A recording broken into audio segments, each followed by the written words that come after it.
Vibe blowing at the J. Got the loud jumping at the bay. Everything I'm on slab. Everything I do is got the Benz jumping at the bay. Vibe blowing at my J. Got the loud jumping at the bay. Everything I'm on slab. We've been with the Brazilians. This would be the first. They wild, I see. I'm innocent. Bro, you hear that guy?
Hey, what's going on, everybody? It is Coach Greg Adams back in here with another YouTube live stream. Shout out to the Coach Gang. And that's you. For being in here, being involved, and being active on this YouTube channel. And welcome back 2025 to the Wake Up Show. Part of the Free Agent Lifestyle podcast here on the Free Agent Lifestyle channel. You in here with the Bruce Wayne and his ish. The King of Kings, the King of Content. Back with the speaker of truth, yours truly, the notorious one, a.k.a. Mr. Coach Alini, better known as the prognosticator, Coach Stradamus. And you're back in the Desert Storm bunker with none other than EWF. That is every woman's fantasy and the whole fucking show. I'm the CEO, nigga, bro, of Fixes Binds LLC. The unbinder, the undebatable, the undisputed best edutainment here on YouTube. You can call me Senor Gregorio Graybeard. The ladies love to call me Mr. Third Leg Your Greg. third leg was just phenomenal. Also, I'm the man with no trabajo. I am the Mitch Slapper with the Mitch Purge 2025. I'm also the anointed one. Acknowledge me. I am the founding father of the After Pill, the junior college sociologist, the Morpheus of the Mating Matrix, the chocolatey Confucius, the Black Moses, the Deliverer, also known as the man that walks in the spirit of Elijah. I'm the man with more nicknames than anyone in the game, but in case you forget those names, just call me CGA, see God Allah. And I'm looking for the sound effect. And I'll be the 14-time demonetized champion of YouTube. I don't have the damn sound effect. Where is it at? I need the sound effect. I guess we don't need it. All right, I'm the 14-time demonetized champion of YouTube. I thought I had it ready to go. I know. It was a long vacation, but I still can't find it. But anyway, we got a great show for you lined up today. We got a great show. Today's show, we're going to highlight the Me Too allegation between Skip Bayless and a Fox Sports hairstylist. I can't pronounce her name. And this recent revelation that Skip Bayless might have offered to pay for some pussy from the hairstylist, according to the hairstylist lawsuit, and the grand total amount is $1.5 million. But that is not the only thing she alleged. She also had allegations. I don't know who the false alligator is, but she has allegations against one Joy Taylor, who many of you guys know if you're a little bit older. Joy Taylor is the sister of former Hall of Fame Miami Dolphins linebacker Jason Taylor. All right. And so this is how she got her foot in the door. Or, well, we're going to talk about how she got something else in the door.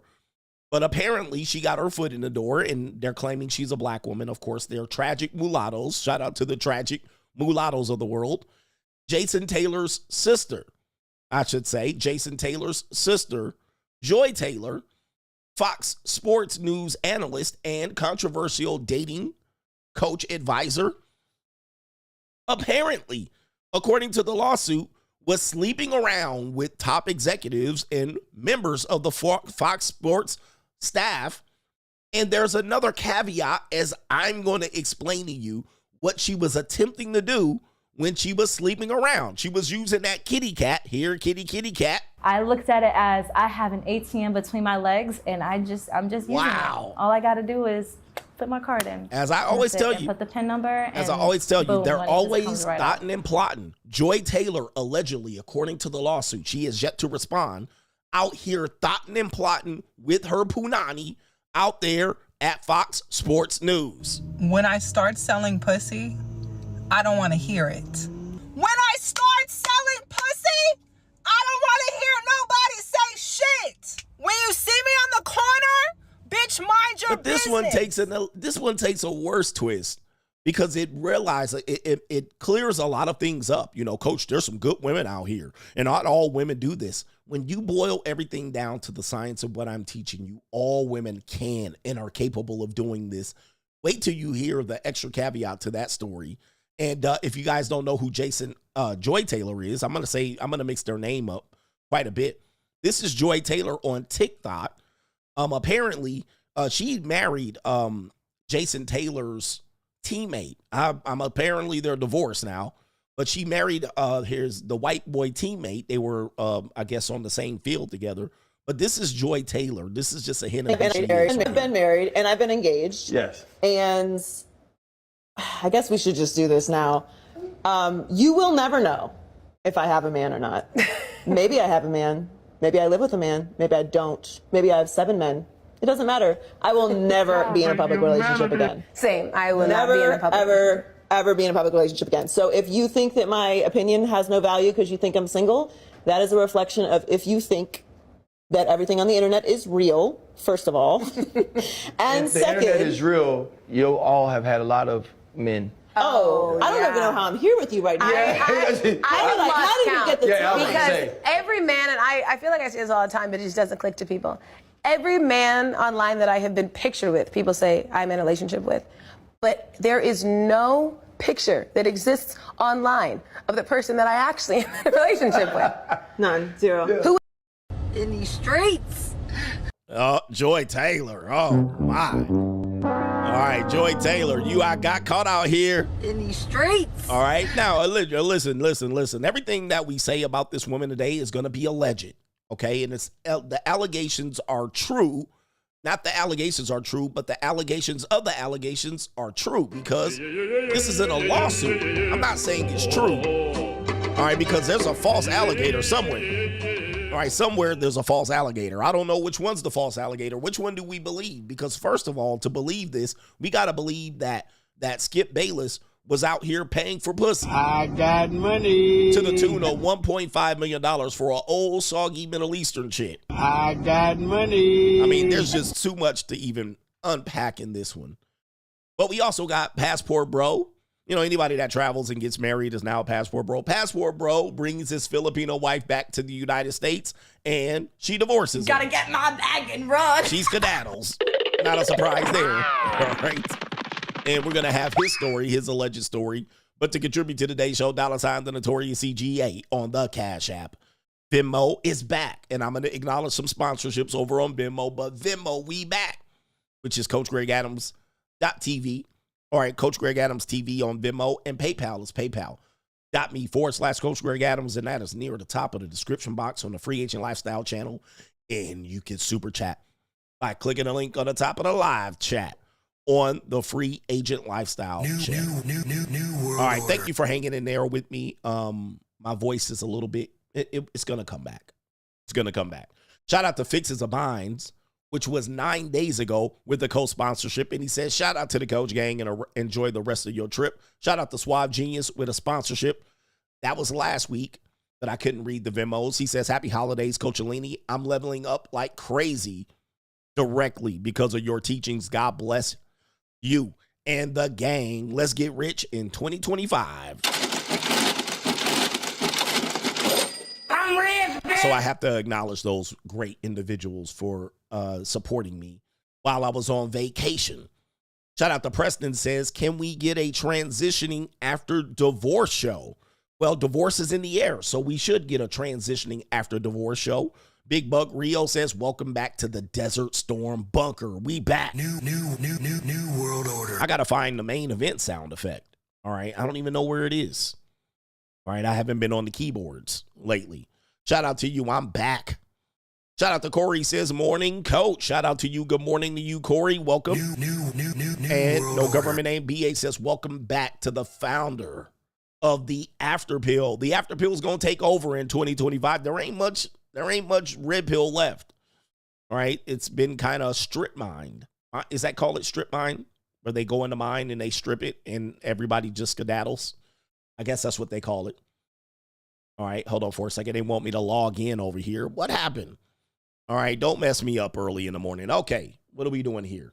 This is yesterday, the Real Fit Style. Shout out to you. Wait a minute. Where are these coming from? Hey, yo, it's Ace. Shout out to you.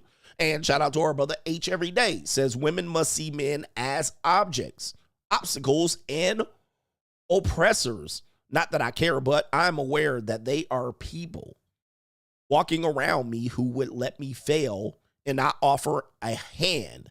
Am I reaching or not in reality? Well, just see. Just see. People, if you fail as a man, you will less likely get any support. Nobody's going to support you. All right, very few people will support you. And if you do get support, it will be very temporary because, you know, to be honest with you, when people do get support, they tend to get lackadaisical. And so there are some no good niggas that will live up under people and not really press the pedal to the metal. They call them excuses and maybe indulge in some vices, alcohol, women, or drugs. But as a man, you lose your shit because we're literally success symbols. Women are sex symbols. Men are success symbols. If we lose our ability to support and be successful, we are useless to a lot of people. So, yeah, good luck finding people that will, you know, prop you up. Joy Taylor style. Shout out to our brother here, and it is Alonzo. Alonzo Brown says, hey, yo, coach, welcome back to the Desert Storm Bunker. Grind mode activated for 2025. Let's secure the bag. Shout out to you. Great mindset. All right. Albert Wesker says that uncensored Brazil yacht video on Locals was fire. Did not see one gordita the entire time. No gorditas. Not on that boat. Boats and hoes. Boats and hoes. All right. Hoes and boats. 304s and boats. But yes, if you didn't see if you saw the video, don't get me started. You know me, I will get on my YouTube soapbox. I did put a lot of videos out about my Brazilian vacation. All right. I put a lot of videos out about my Brazilian vacation. If you guys missed it, I think I forgot to even make one public. All right. There was one that was supposed to be public that I don't even think went public. So I'm kind of out of order here. But for those that missed it, I put out some videos on. Yep, there is one that I didn't even put out. Damn it. I'm pissed. All right. So one's supposed to go public and it didn't. All right. So there's only 3 videos. There's supposed to be 4 videos and possibly 5, but I don't know. But anyway, there's maybe there's another one. Yeah, no. Oh, okay, I get it. I see what I did. I put out 5 videos, but 2 were already in the can. All right. So anyway, guess which one got the most views? The boat party. All right, the helicopter tour didn't get much love right there, 6.4. All right, I lost my luggage in Brazil. Not much traction, 7.6K. But of course, this one gets 63. All right. Right? That's crazy, man. And of course, you know, y'all nigga, and then everybody's gonna be like, he was just out there on the boat with hoes. But I was also out there doing helicopter tours and shit. I went on vacation, all right? I went to the mall. I did other shit, all right? But nobody wanted to hear it, all right? But yeah, the I Got Robbed video got a lot of views too. Where's the I got robbed video? 40K. You see how y'all do me on YouTube? You see, and I did that on purpose, by the way. I did it on purpose just like that, just so I could show y'all what you will watch and what you won't watch. You see, y'all gonna run with a story and not watch the entire story. That's how y'all do. Y'all want to see drama and pussy, ass and titties. Now, when I'm just doing something basic, oh, watch me walk through this national park. Nobody watching. Watch me go on a helicopter. Nobody watching. Oh, he got robbed. Oh, let's watch it. All right. Oh, the nigga out here with hoes. Let's watch. And then y'all got half the story. Then y'all got half the story. Y'all predictable, man. So listen, when people have criticism about me, I will tell you, they don't even watch the whole story. They don't even watch the whole goddamn thing. It's more, oh, we don't want to watch that shit. But I tell you, man, it's too predictable. You're too predictable. This is why people do what they do on YouTube. They just continue to give you what they know you're going to click on, and then you criticize them for it. When, yeah, look, it took me as much time to edit each one of those videos, but guess what happened? I got more traction with the bullshit. I got more traction with the bullshit than I got with, oh, here's me on a helicopter. You see what I mean? See, here's me doing a tour of Rio de Janeiro. Nobody cares. Here's me in Rio at the mall going shopping. Nobody cares. What you guys want is bullshit. So in 2025, my nigga, I'm going to give y'all the bullshit. If that's what y'all want to watch, let's give y'all the bullshit. If that's what y'all going to click on, let's give you the bullshit. It is what it is. Oh, by the way, our brother Albert Wesker says the uncensored version of the yacht party video, which was too much for YouTube, but there is no nudity, is on Locals and Patreon. Locals and Patreon. So if you are a member, premium member of Locals and a premium member of Patreon, you do get access to the uncensored footage. And for Albert Wesker will tell you, it's worth a view. All right, it's worth a view. All right, man. Shout out to y'all, man. But hey, predictable shit. All right, we got our brother NGN says, well, I can't explain. Can you explain why some people go to HBCUs over other colleges? It doesn't make sense to go to a college and network with the poorest economic group and the worst global reputation. It seems like a bad decision. Was there any benefits? By the way, I'm a Black Gen Z. Shout out to the HBCUs.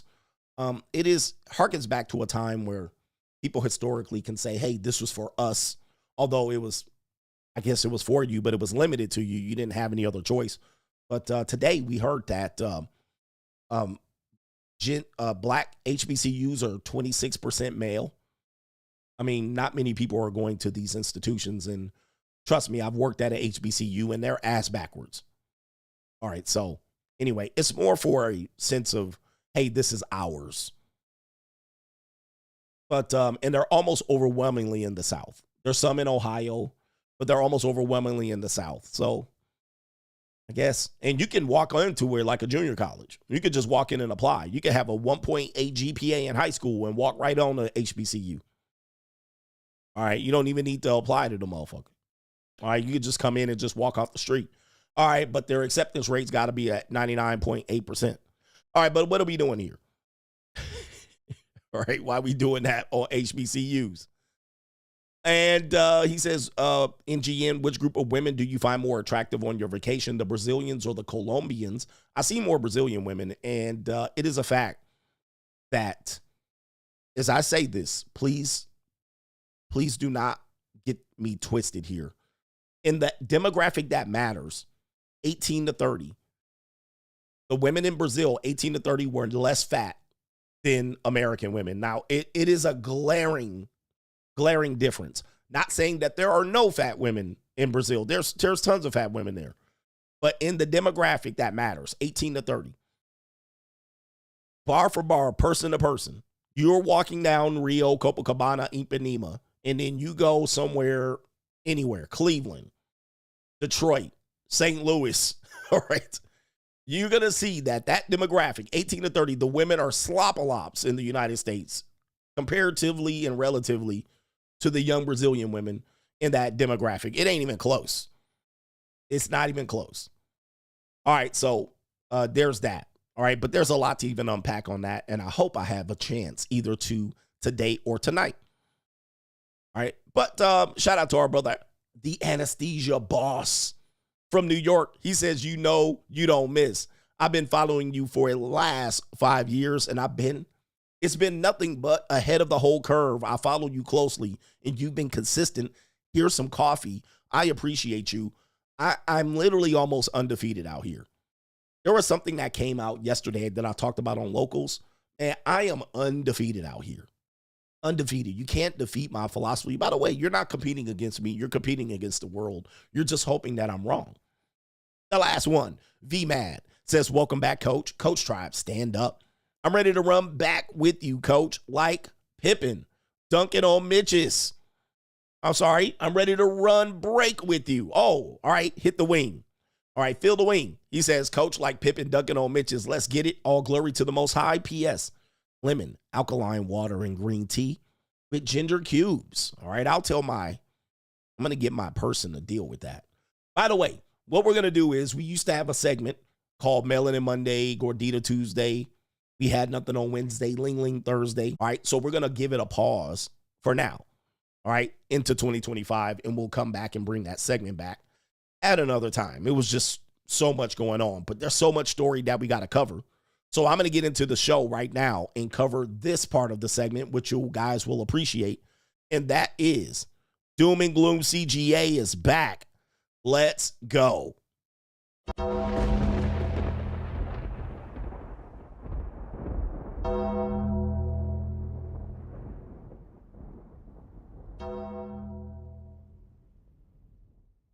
All right, Doom and Gloom CGA, brought to you by the By the way, I'm going to just tell y'all something real quick. If you saw me yesterday, if you were on the private streams, you thought for sure I was not going to be able to stream today. How many of you guys are surprised? What is wrong with the stream numbers? How did it jump to 2,000 people already? All right. What you're probably going to have to do is refresh. It's already messing up. All right.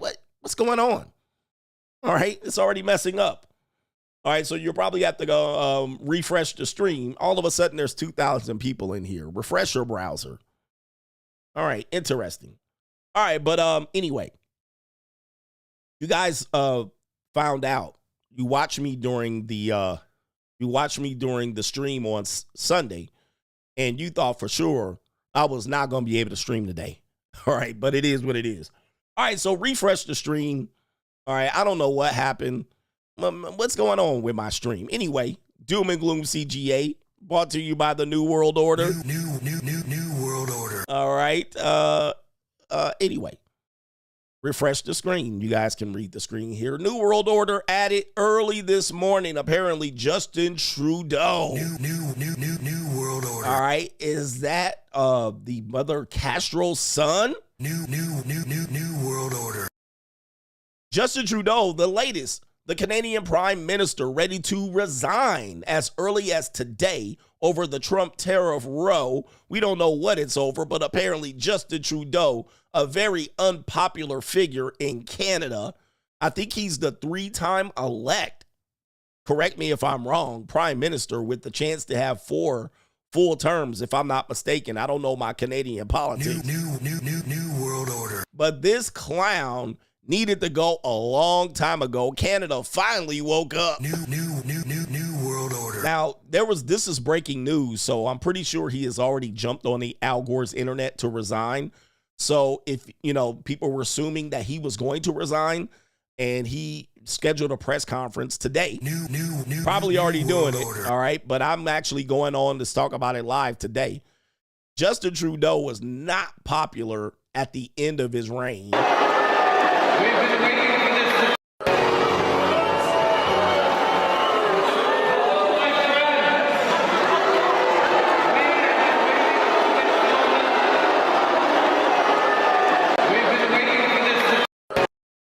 The humanity.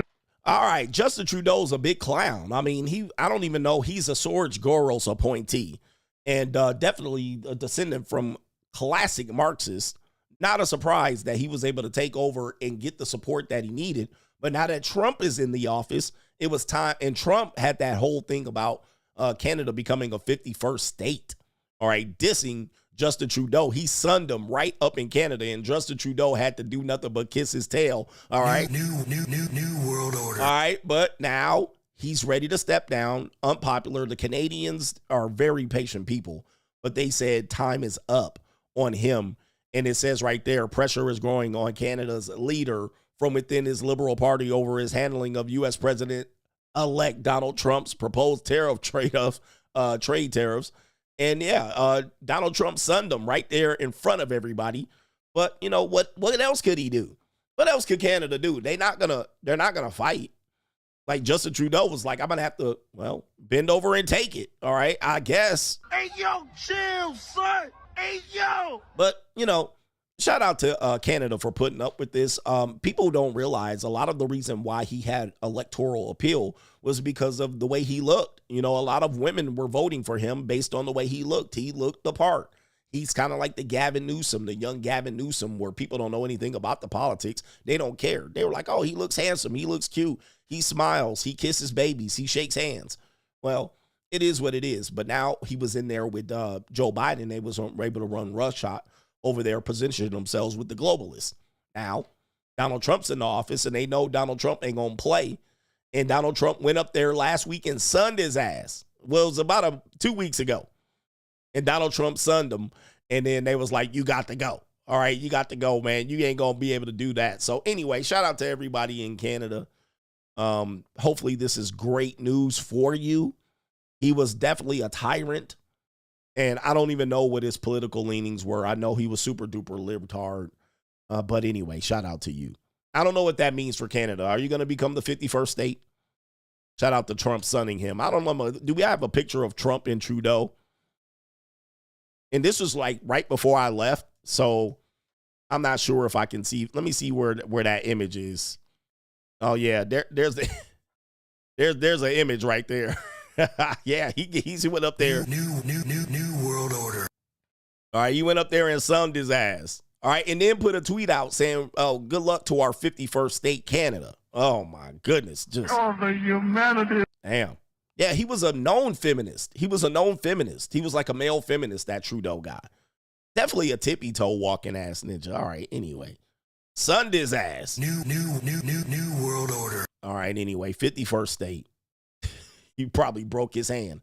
All right, Doom and Gloom CGA going on here. Apparently, MAJ, as they call Madonna. All right, they love Madonna up in Brazil because, Hey, yo, chill, son. Hey, yo. I don't know if this is what is going on here. It says there's maybe an engagement ring between Madonna and a soccer player, Toyboy, Akeem Morris. Madonna, age 66 years old. Uncle Earl. I got money. Sparks an engagement rumor as she spotted with the huge diamond ring during a trip with the Toyboy. Akeem Morris, age 28. And yes, it's a nigga. All right. I wish a nigga would. Hey, he trying to get to that bag. It says he's 28 years old. The ring is from a brand that offers business. Who cares about all that shit? All right, but there's Madonna. All right, she looked crazier than cat shit. But this ninja. I wish a nigga would. All right, yes, you see his goof ass out here trying to get to that bag. Madonna has sparked speculation that she is now engaged after showing off a huge diamond ring on her finger right there. The Queen of Pop, age 66, jetted to Tokyo for New Year with her boyfriend, former footballer Akeem Morris. I guess he don't need a job. All right. Age 28. And it says right there he is right there. And yes, he is showing teeth right there. Niggas always gotta show they teeth. Hey, man. It's just still going to be the leftovers. I don't care if you're a former soccer player. Leftover pussy. That's what ninjas get. Imagine banging Madonna out. Ugh. Look at us, ninja, right, boy? Oh, my goodness. Yeah, that brother's starving. Yes, sir, brother. That's a starving-ass ninja. Oh. I mean, talk about ran through. Woo-wee. Yeah, that brother's starving. Yes, sir, brother. Man. That's crazy. The couple have been dating for just 6 months. Oh, this should work out. And they have been gone public with their romance since last July. They were joined on holiday by her children. She's got 1, 2, 3, 4, 5 children, 6 children.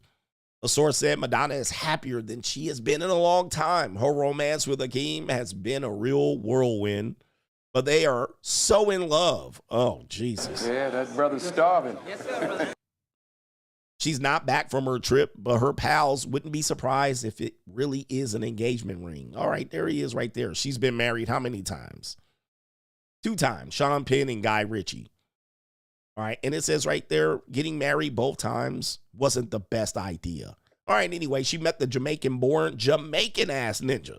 Yeah, that brother's starving. Yes, sir, Hakeem on a photo shoot for Paper Magazine in August 2022 after she split from boyfriend of 3-year dancer, I can't pronounce his name, age 30. But there she is. Oh, just, that's terrible. Oh, the humanity. And he folding her up like a, look at that right there. And look at that neck. Look at that neck, ladies and gentlemen. Oh,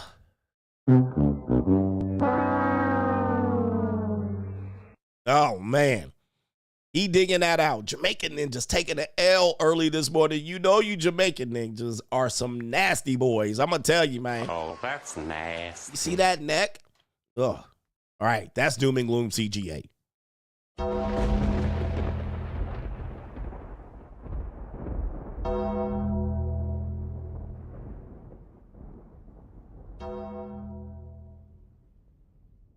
All right, Doom and Gloom CGA out.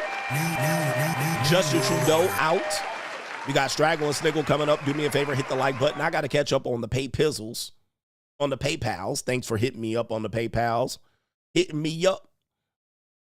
And it's been a great show. We got Straggle and Sniggle Theater coming up. We got a few selective slides. We got a couple breaking up on the spot after being street interviewed.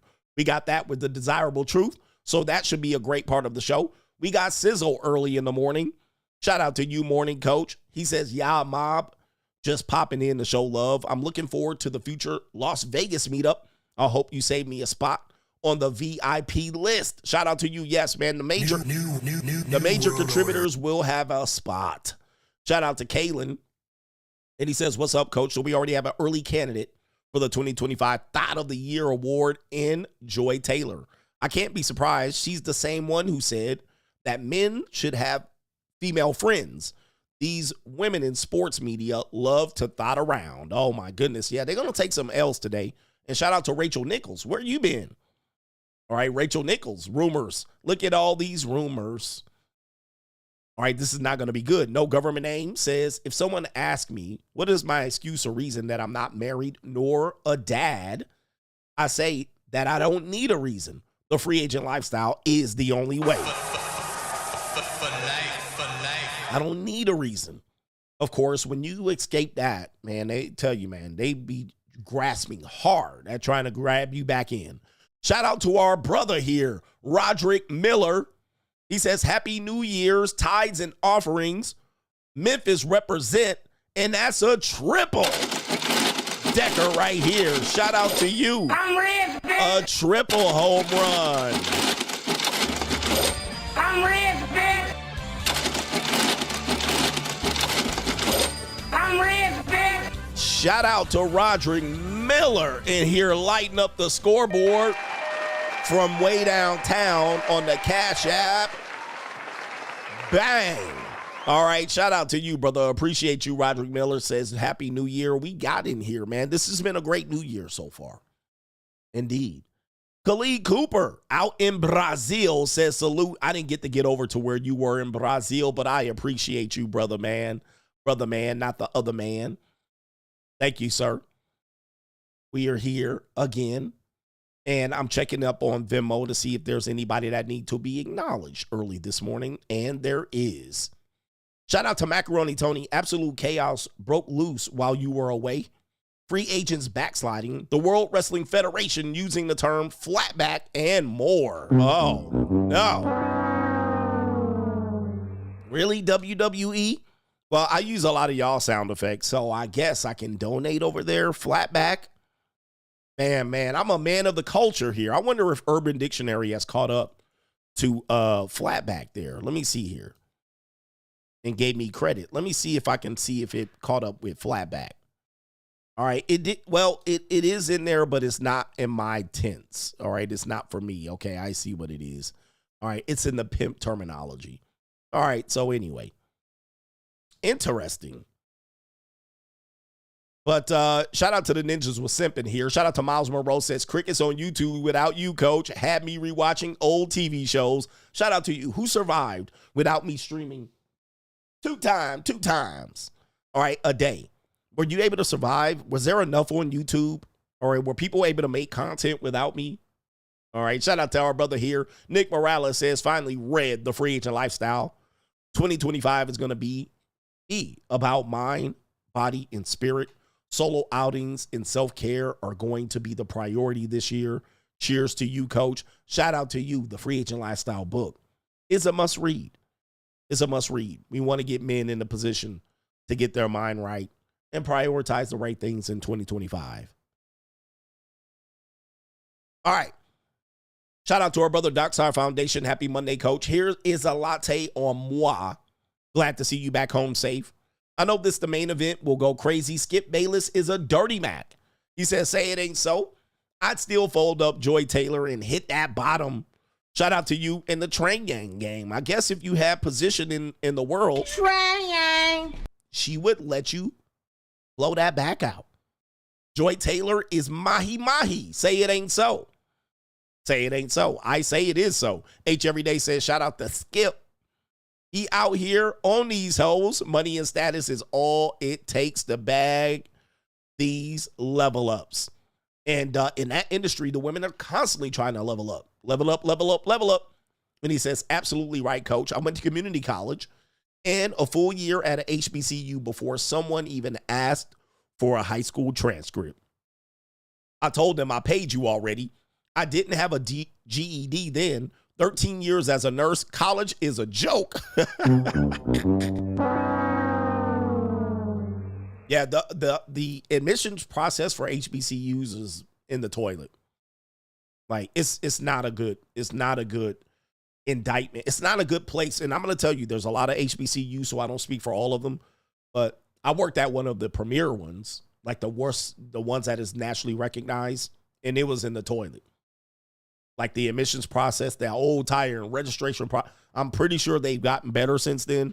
But I was like, this is a low-grade operation. It's a low-grade operation, sadly, though. And you know, hey, I wish it was better. That's all I can say. But it doesn't represent very well in comparison to what they call PWIs. PWIs, primary, what is it? Predominantly white institution. Yeah. At least you're going to have to put something in. All right. You know, a transcript, an application. Anybody, y'all, I see y'all don't know what I worked at Southern. He says, I audited a couple and you're right. Yeah. I worked at Southern University in Baton Rouge. Shout out to everybody on the yard in Jag Nation. But it's a low grade operation comparatively. We're comparing. I'm not saying it's low grade in general, but when you compare it to others, this shit is it's a garbage operation. Okay. And if you've never been to one and you never went to one, don't at me. Don't at me on this. I'm just telling you as experience of working at one. Garbage. All right. Garbage. It's like a junior college. So, all right, I'm just letting you know. And we played at several. And oh, by the way, I'll just say this. When I was a senior in high school, I went on what they call a black college tour. So this is what they would do. They would take kids from the West Coast, and then they would take them out to these black colleges in the South and in the Atlantic coast. And we visited I can't even remember. It was like 12 days, maybe it was like 2 weeks. And we visited like 20 colleges. It was like 2 a day. So we went in and we went to Howard. Then we went down into North Carolina Central and North Carolina A&T. Then we went to South Carolina State and another school. And we went all the way down to Florida. And then I think we went up to Tennessee. We went up to Tennessee State. And there's another one there, Fisk, I believe. We went to a lot of them. and they was low grade. Then I end up going to I mean, just anyway. It's not the same. Right? It is not the same. It's basically like a junior college. They're basically like community colleges. So it is what it is. So anyway, y'all can take it for what it is. But I'll continue with the show. All right, let's get back on with the show. It's Straggle and Sniggle Theater. Like, ride with me if you ride with me, you can slide with me if you feel like 550 on the 5 sticky, come get high with me, that's a deal, right? Ride. Straggle and Sniggle Theater. We pissed off the pro blacks early this morning. All right. All right. So anyway, shout out to everybody that graduated from HBCUs. All right, but anyway, Straggle and Sniggle Theater. What do we got here on the first one? We got Straggle and Sniggle Theater. Okay, we got a couple that's going to break up on the Desirable True. Shout out to this brother out here. And he interviews people on the street. And take a look at this couple right here. How old do you think this couple is? All right. How old do you think this couple is? Look at this woman. Oh, my goodness. She looking like Jasmine Guy in Harlem Nights. All right, and look at this ninja with the penguin goddamn suit on. Look at these two. You back already? Huh? All right, good. All right. My son, excuse me, sorry about this. My son was supposed to go to school today. It's the first day of semester, and apparently he's a senior, and he said it was senior ditch day, so none of the seniors showed up. So he already back. I'm like, it's 9 o'clock. I'm like, what are you doing back? Are you supposed to be in school? All right. Anyway, so I guess none of the seniors are there. All right. So let's see here. Shout out to you. Back to the show. And here we go right here. How old do you look at these old ass people here? And when I tell you right here that older people should not be dating, this is a classic example. These two people look old as fuck. They old as hell. All right. They old as hell. And so let's see what happens here. They're trying to date, and I'm pretty sure they don't know each other very long, but she thought she had a sucker. She thought she had a sucker. So let's go ahead and play the video. How old are you? 44. 41. And how long have you been together? 10 months. Being that you're in your 40s, do you plan on getting married one day, or is it just more of like a long-term partnership kind of thing? No comment. You never know. I can't say that. I can't say what the future may hold. But I know right now we dating, we in a relationship, we figuring it out, we pushing forward. But I can't say that far. So if she got down on her knee right now and said, will you marry me? You're moving too fast. I can't do that now. Hold up now. No. What's the hesitancy? No. But you know what's the hesitancy? First of all, you want to know this on podcast? I've been married for 15 years, and then I got out of this shit for a whole motherfucker. I only been divorced for damn 2 years, and then I still got to. But at the same time, I got to still heal. I still got to goddamn. No, I'm gonna hear. No, I'm telling real shit. No, since you want to hear it, I'm being real. You know, I'm just being real. When you know you're ready, you're ready. You ready? It don't matter whoever they're with, whether the first, second, third, fourth, fifth, or whoever you with, you're gonna learn it, and you're gonna know it, and you're gonna just get with it, and you're gonna love it, and you're gonna say, I'm gonna respect it, and that's it. Goodbye, good night. Thank you. How old are you? Oh, man. He was like, hell no. He basically hit that woman like this, like, wait a minute. Man, fuck all you hoes.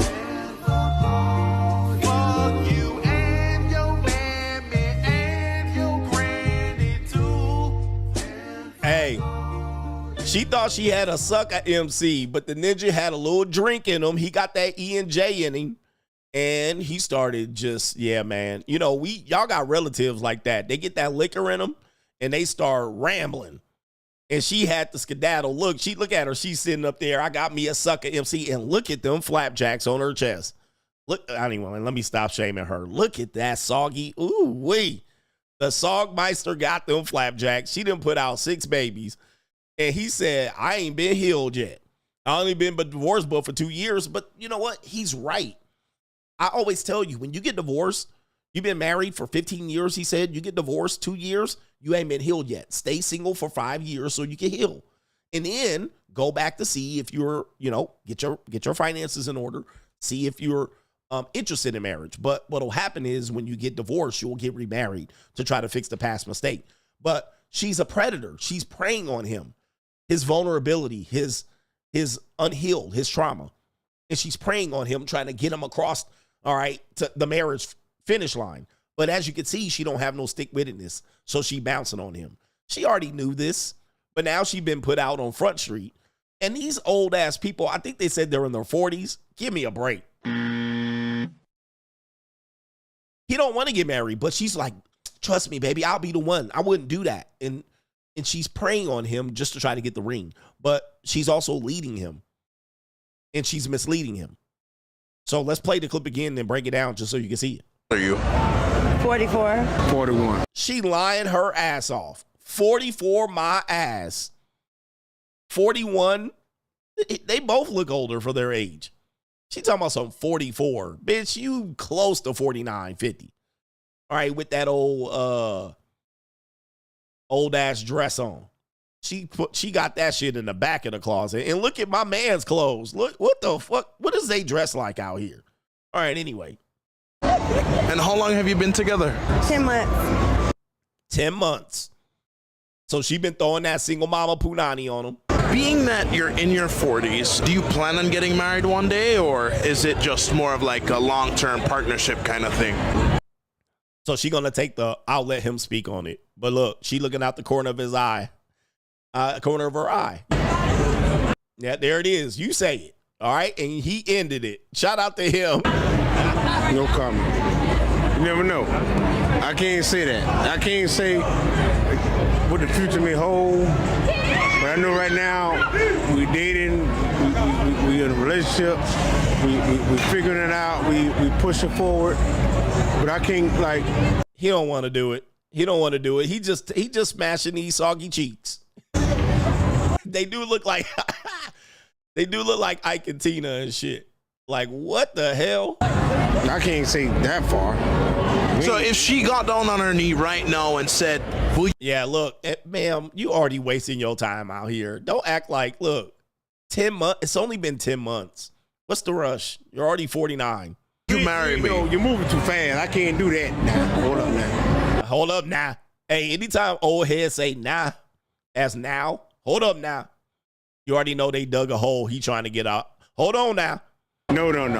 What's the hesitancy? What? Right. No. But first You know what's the hesitancy? First of all, you want to know this on podcast? I've been married for 15 years, and then I got out of this shit for a whole motherfucker. I only been divorced for damn 2 years, and then I still got to. But at the same time, I got to still heal. I still got to goddamn. No, I'm gonna hear. No, I'm telling real shit. No, since you want to hear it, I'm being real. You know?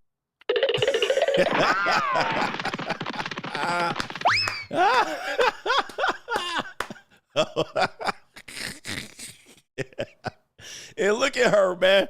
And this is how desperate she is. She was willing to marry him, and she can't even get control of him, right? She tried to control him, and she can't even get control of him. She really don't like him. Look at her. She got her hand. She did left like J.K. Harry and shit.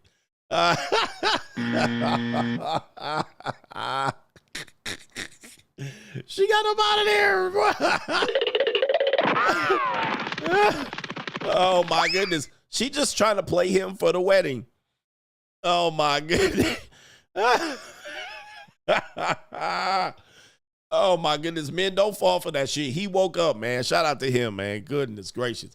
All right, Straggle Sniggle Theater. We have a pilot who has left his mic open, but is he spitting the truth here? Okay, here we go right here. This is a pilot talking about the flight attendants that are made available to him on his flights. 11 out of 12. There's 12 flight attendants, individual, never the same flight attendant twice. 11 fucking over-the-top, fucking ass, fucking homosexuals and a granny. 11. I mean, think of the odds of that. I thought I was in Chicago, which was Partyland. After that, it was just a continuous stream of gays and grannies and grandes. Well, I don't give a fuck. I hate 100% of their asses. So, 6 months I went to the bar 3 times. In 6 months, 3 times. Once with the granny and the fag, and I wish I hadn't gone. At the very end with 2 girls, one of them that was probably doable, but we ended up going to the bar and then to the crew room in St. Louis, and all these 2 women wanted to do was one wanted to berate her sister and the other wanted to bitch about her husband. Literally, for 3 hours, me and the FO. When that was done, 2:30 got back to my room, I'm like, why the fuck did I stay up? Okay, love is transmitting, but watch what you're saying. Friendly, but there was still more pets. You know what I mean? I still wouldn't want anyone to know if I had banged them. So, I mean, it was a complete disaster for 6 months. Now I'm back in Houston, which is easily one of the ugliest bases. I mean, it's all these fucking old dudes and grannies.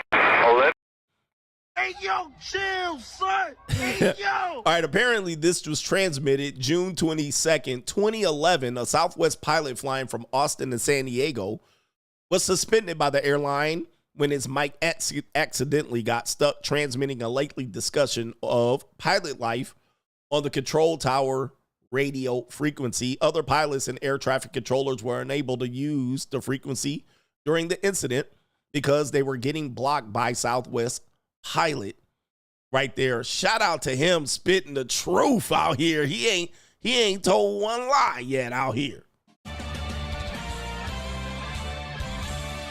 Yeah, it's 2011. All right. Did he tell a lie though? All right, shout out to him. He said fatties, grandes, grannies, and Duke shooters out here. Hey, yo, chill, son. Hey, yo. All right, Duke shooters. And then he said one was doable. I banged a granny. I had a granny in the bag.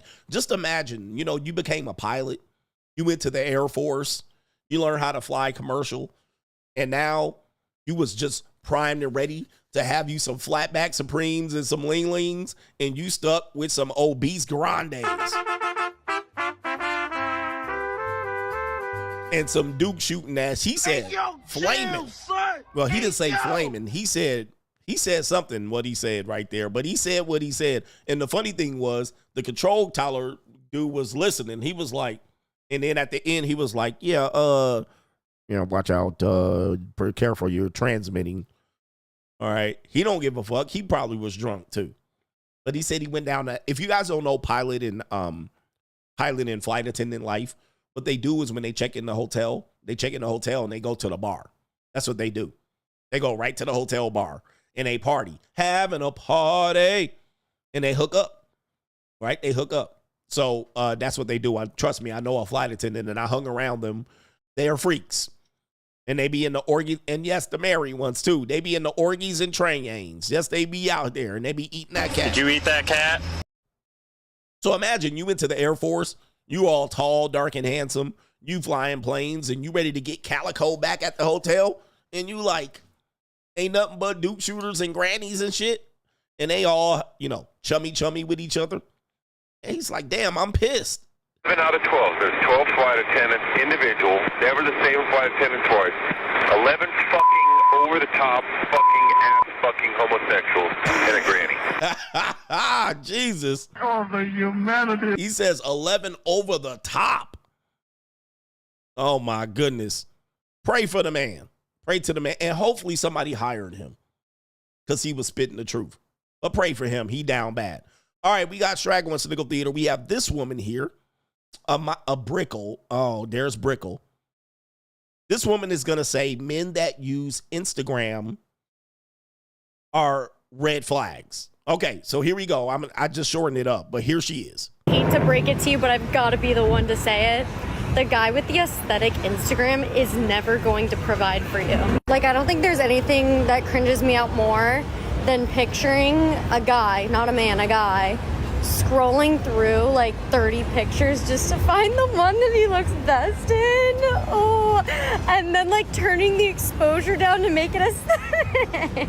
Like, no, ain't no way that that guy is going to be, one, good in bed, but two, like, take care of you. No. Like, these are the same guys that will walk around wearing a Van Cleef bracelet. Like, I'm sorry, but he thinks he's the princess in that relationship 100%. Like, I'm trying to find the guy with zero social media presence that doesn't know what aesthetic is. And the guy that sees those bracelets and is like, ew, what shape is that? I don't want him to be super feminine like that. I'm sorry. You guys, I hate to break it to you, but I've got to be. Ma'am, this is what I call a double standard. This is similar. Guys that use too much hair products, they got hair products and hair gel and shampoos and face stuff. Pause. These men, oh, they got too much stuff. Men that are pretty boys that look at themselves in the mirror too much, nah, red flag. Men that post selfies, red flag. Men that walk around and they stop in the mirror and look at themselves too much, red flag. Okay? Men that thirst trap, red flag. Men that have an aesthetic Instagram, red flag. But wait a minute, isn't that what you do? But now what I call this is, and I've been talking about this for a while, is telling you you're competition for her. She wants to be able to do that and you be able to bow down to her and pedestalize her. But then when you have an aesthetic Instagram, when you're out here showing off your life and your jewelry and shit, it's a red flag. But that's what you do. That's what they're doing. See, that's their territory. Anytime you're encroaching on their territory, it's competition. So she cannot be under you. That's why in her world, she says men with no social media presence are a green flag. Why? Because then you got 150,000 subs or you got followers and he's got nothing and he's got to depend on you. So you got to talk her off the ledge. Why you out there with the Instagram? But let you have more followers than her. She's going to be like, oh, shit, I can't control him. So you take care of yourself. Red flag. Manicure, pedicure. Red flag. But, of course, if you do it, oh, I like a guy that takes care of himself. But if you do it too much, oh, that's too much. Red flag. But it's just competition. You're encroaching on areas that's her lane and that she wants to bring that into the relationship. If you bring that to the relationship over her, she's insecure about it. And there's one more point that I need to make on that one because this happens quite a bit. Okay, this happens quite a bit to some guys where they're shaming you out of doing what you need to do. Like they're shaming you out of being successful. Oh, be successful, but be quiet about it. All right, be successful, but don't tell nobody about it. I really like men that are successful, but don't tell nobody about it. No, that only makes you feel good. That tells you that's only making you feel good. If he's successful and want to tell something about it, let him tell somebody about it. What's the problem with it? But if you're insecure or you don't like that he's bragging, that only makes you feel good. Who the fuck are you? You're not successful. The fuck? Like, let him be successful and show off his Von Cleef bracelet that she needed to complain about. Oh, he's got a Von Cleef bracelet. So what? You're mad that you ain't got one. All right, but let him be successful. But again, this is where guys and men and women are showing their insecurities by shaming men, right? For being successful and showing and bragging. Oh no, I like men with no social media presence. Like, what kind of fucking shit is that? Like, no. And then if he doesn't have social media presence, then it's a red flag too. Oh, wait, what are you, a serial killer? And in this situation, this is a classic. You can't win. This is just her. And then she's in Miami. So this is also a red flag, Miami broad. All right. And this is a Miami transplant broad with a whole bunch of Botox and lip filler and all of that shit. And you think you're going to get a man with no social media presence in Brickell, Miami? Yeah, right. You want a man that you don't have to compete for so that you can play your little games. Right? You can play your little games and then keep him in a situation where he's got to pedestalize you and your 50,000 followers on Instagram. Right? So this is where we are with it. And obviously she got dumped or she couldn't compete with a man that had all of these things. So now she has to downgrade him. Oh, he had an aesthetic Instagram. And what is this? Aesthetic Instagram? What does that mean? I understand what it means. But why is that a red flag to you? All right, they're never going to provide for you. Okay. Well, how many women that got an aesthetic Instagram provides any goddamn thing but pussy to men for a fee? So what are we talking about? I mean, this is crazy. All right, anyway. Last one. We got a woman out here on Straggle and Sniggle Theater that shows you what women really want. Check out that fine piece of calico right there.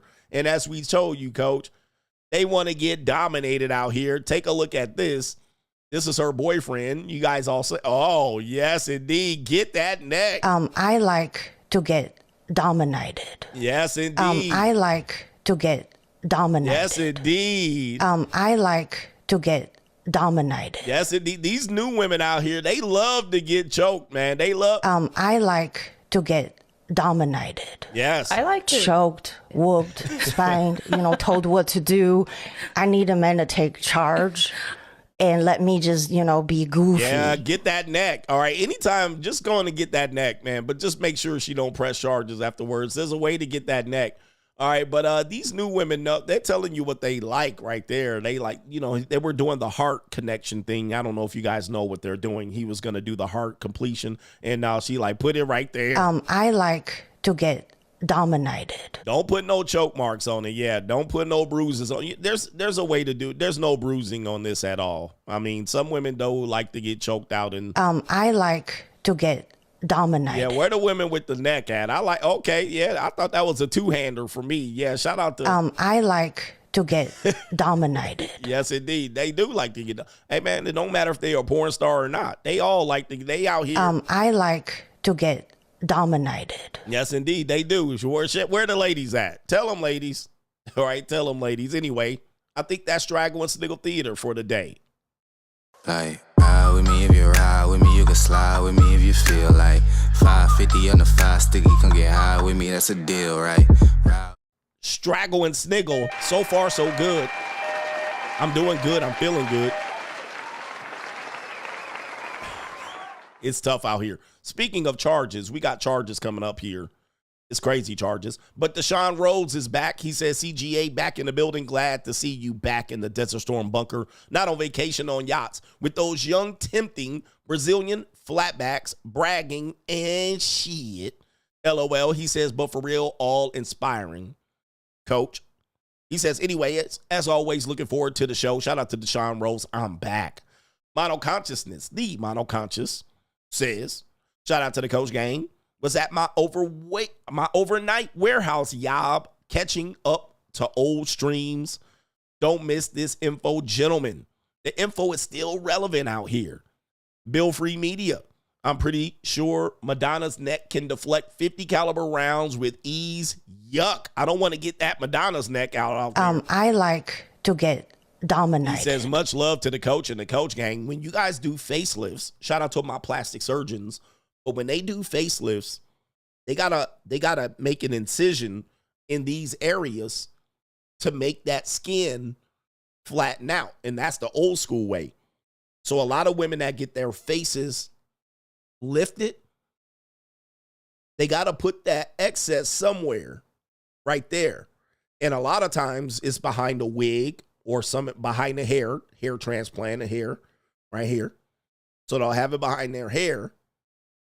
And so a lot of them will wear headbands and shit and wigs and whatnot. And then the other area they got to go, it'll go in that neck. It'll go down here. It'll be all congealed and all down in there.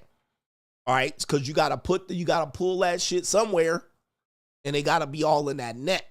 So you'll see it. And so what they'll do is wear turtlenecks and shit like that.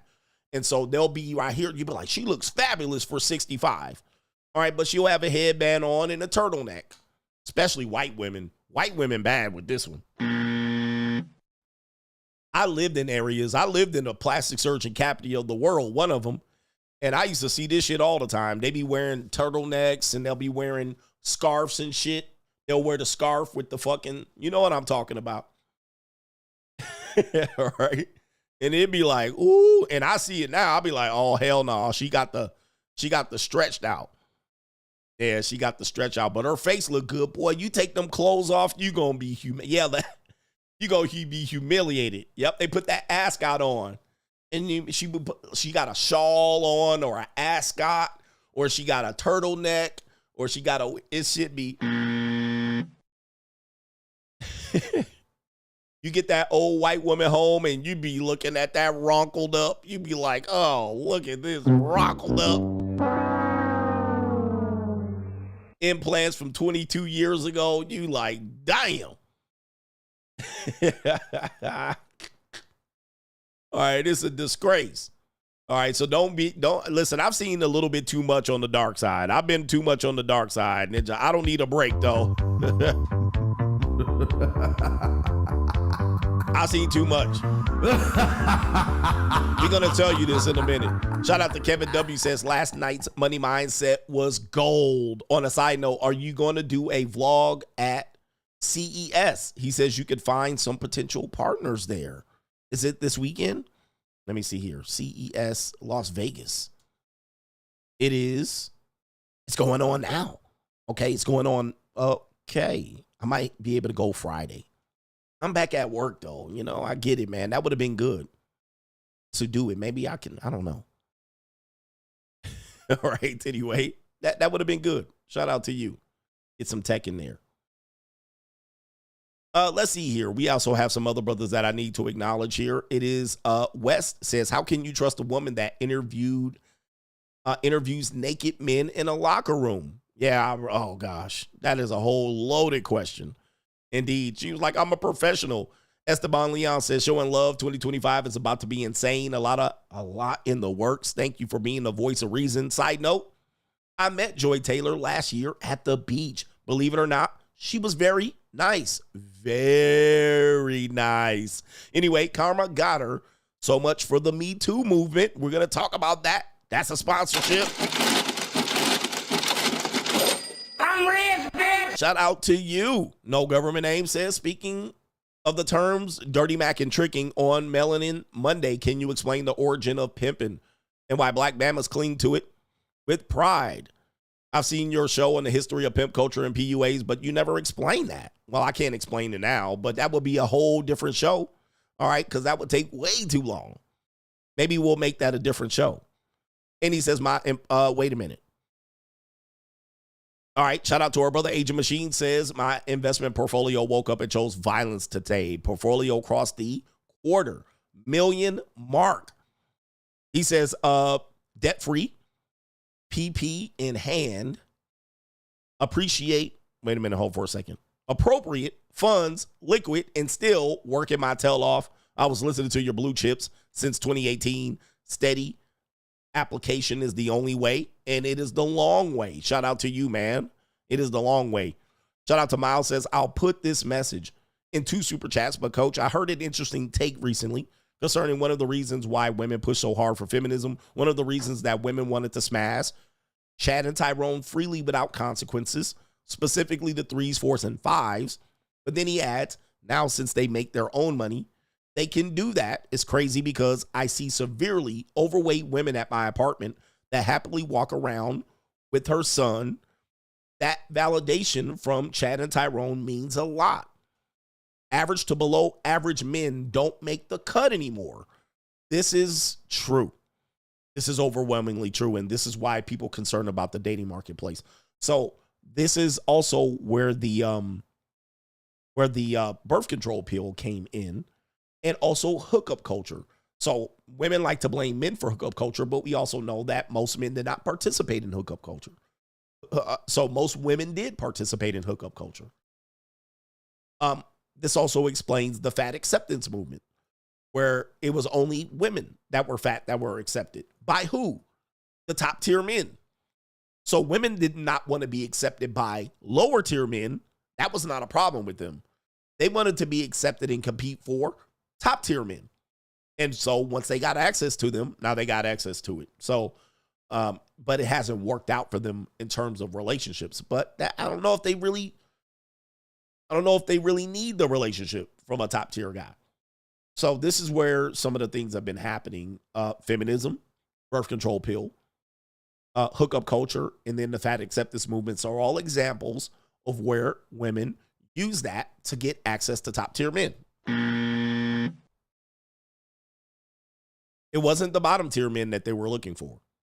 And also in the work culture, women wanted to work. Why?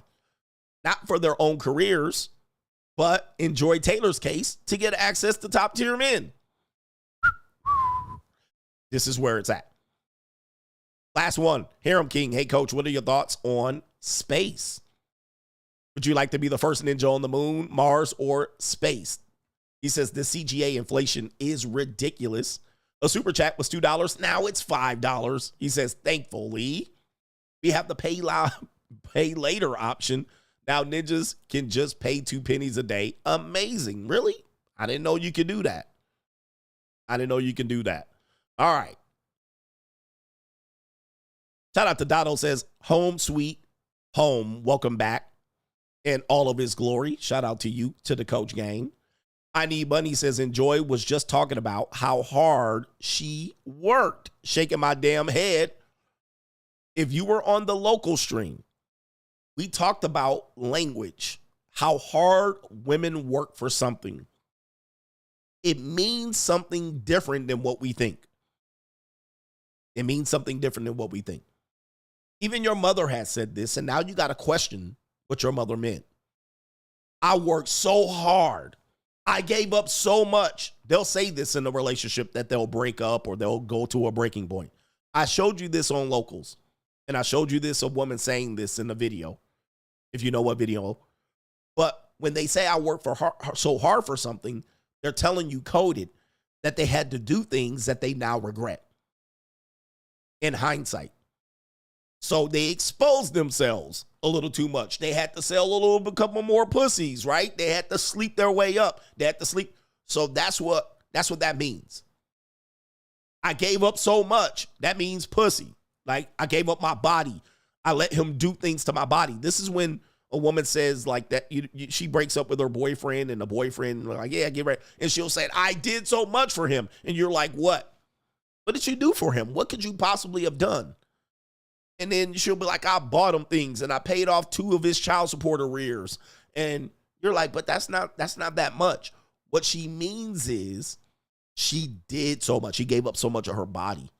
She worked hard. She let him run up the Duke shoot. She let him go ass to mouth. You know, I mean, just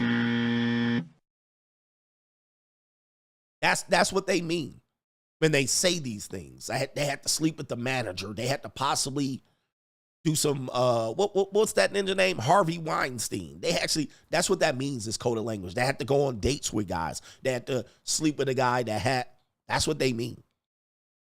Yeah. Oh yeah. Oh, we gonna reveal the truth today. We gonna reveal the truth. Joy Taylor's gonna talk about it. So don't at me. All right, getting back to the show, we got Crime and Law CGA, then we got main event, and then a little bit more show. So thanks for hanging in there with me. 2.7 thousand people watching me. Can we get like 300 more likes? Can we get like 300 more likes? All right, Crime and Law CGA, we got to reveal these criminals out here.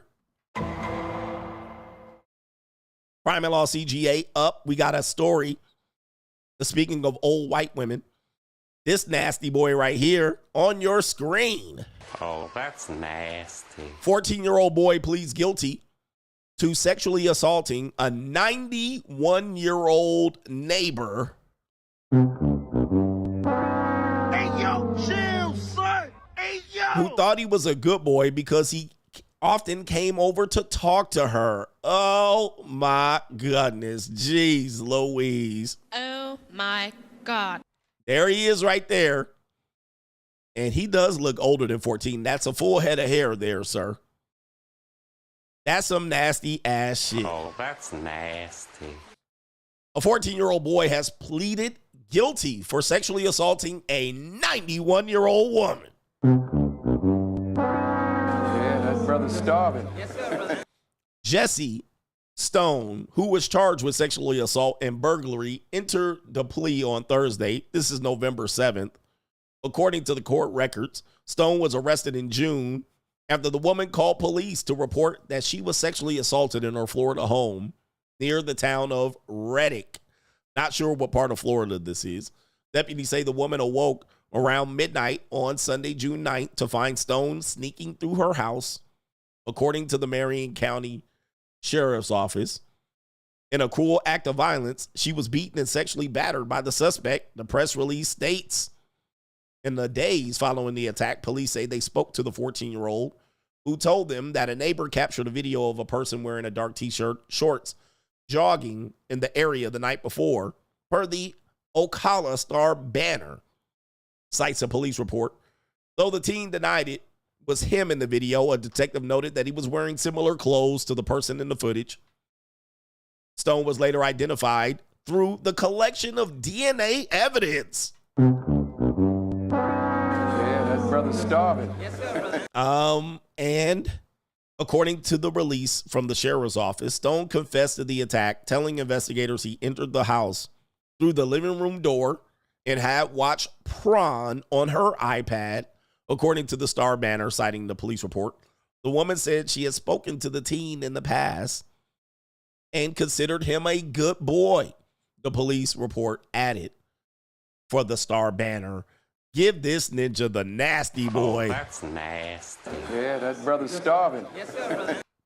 Now, I've been often commenting on these type of things here because men do have access to some shameful pornography on the internet. And what this could lead to is men try to act these scenes out because they might think these scenes are real. Well, you do have desperate old women that do some things like that, or maybe they were in the industry, but your average diaper-wearing, pissing on herself granny might not want to participate in something like this. And this would lead to you doing something despicable. Yeah, that brother's starving. Yes, sir. All right, despicable and disgraceful. Absolutely disgusting. All right, how could you... 91? Oh, goodness. I know his search history got to be despicable. All right, anyway, get a hold of yourself, gentlemen. Did you get it for free? How much did you pay for this?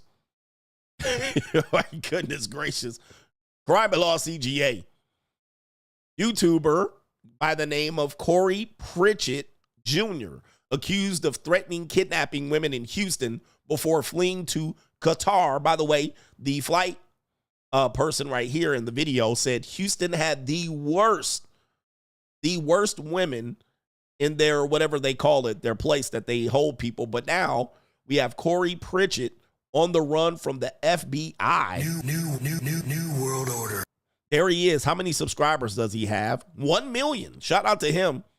Apparently, what the rumor is that he was meeting some girls and they possibly might have been setting him up Houston Mafia style. You know, they do some wild shit out here in Houston. But it says Houston-based social media personality and YouTube star Corey Pritchett Jr. is facing kidnapping charges in a case involving a high-speed chase and alleged death threats, according to court docs. Pritchett, who has over 15 million followers across all social media platforms, including 917,000 subscribers to Life with Corey SSG YouTube channel, has been charged with aggravated kidnapping. And after allegedly abducting 2 women and threatening their lives and then fleeing the country. All right. What happened? According to this, one of the victims said she met Corey on November 22nd, exchanged numbers with him, records show. The next day, she, along with another woman, met up with Corey for a workout. A workout? Trying. Followed by an ATV outing and bowling. At the bowling alley, Corey said and his 2 male friends started acting suspicious, repeatedly looking around and seemingly on edge. The women learned he and his friends had some issues with another group in the alley. Concerned about his behavior, the women told investigators that they asked him to leave with his friends, and if he and his friends continued to act suspiciously, he reportedly stepped out on his friends leaving the bowling. Okay, that's a whole bunch of bullshit. Let's see if we have a video explaining this. Oh, we got our brother here, Nino Brown, with the explanation. Well, allegedly, his little Ricky smiling looking ass has apparently fled the country after trying to traffic some women against their will. Allegedly, Corey took some women to work out with him. Then after that, they went to go ride ATVs. Then they went bowling.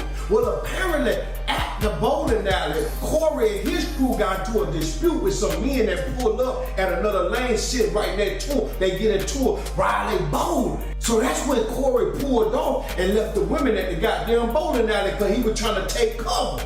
The women allegedly left items in Corey's car. So they text him, hey, we need our stuff, bring our stuff back, right? They allegedly caught a cab to a goddamn gas station in Houston that he met them at, right, to get them their stuff back, right? But then he offered them a ride instead of an Uber home. While driving these girls home, he started assuming that he was being followed by the same men that he was just arguing with at the goddamn bowling alley. So he started threatening the women in the car. Then he started firing gunshots all out the goddamn sunroof at the men that were following him, right? Allegedly, he told them women in his car that after he knocked off these men that following him, he finna knock off them by setting him up, cause he know they in on it, right? Now somehow these women just magically escaped Corey's car, right? And that's when he made it to the crib and bought him a one-way ticket out this goddamn country. He took a trip to goddamn Qatar. So that's when the women went to the goddamn police station and contacted the Fed and told them what's going on.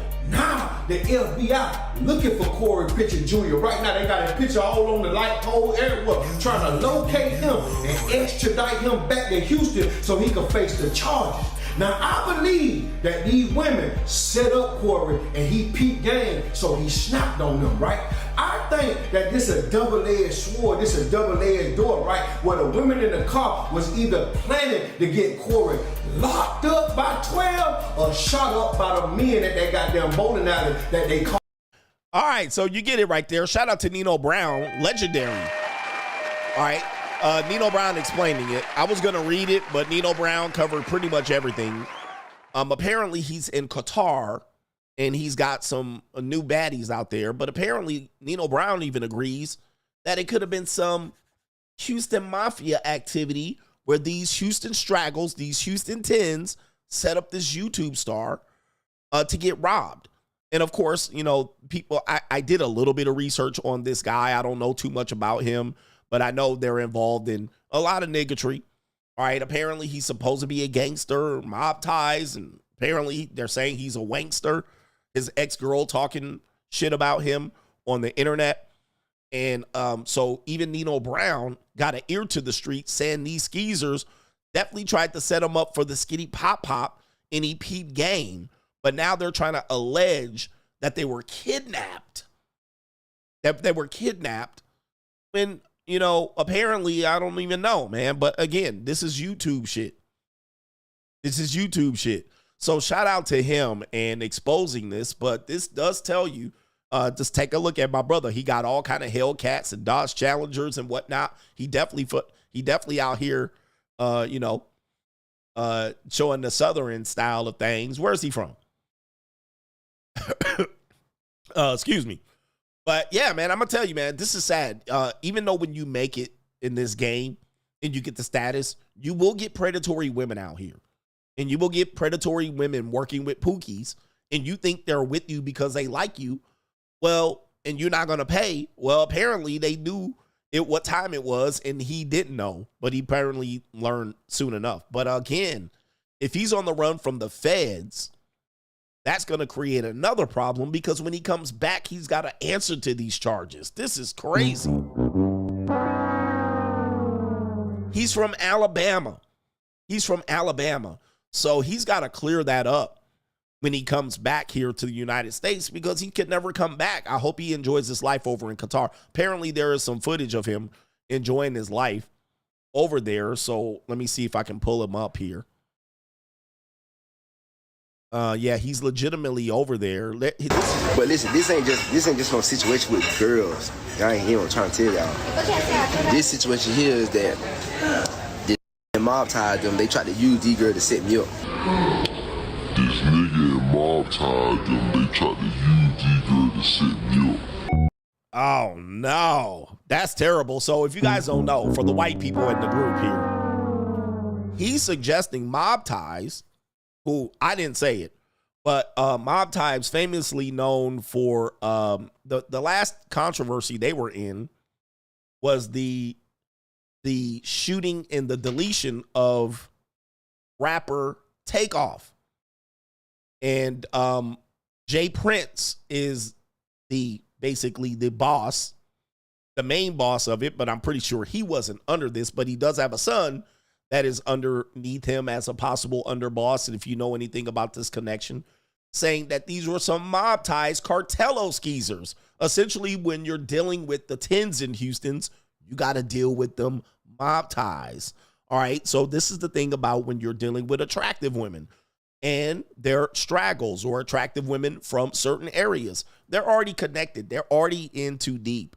So you're coming in thinking you're going to flash a couple of dollars, but these women have loyalties to gang affiliation, mob ties, you know, pimps and shit like that. So, woo-wee. All right. So anyway, man. Yeah, there he is. He's over in Qatar. He said with his disguise. Apparently, you know, if it's mob ties affiliation, he is not coming back to Houston.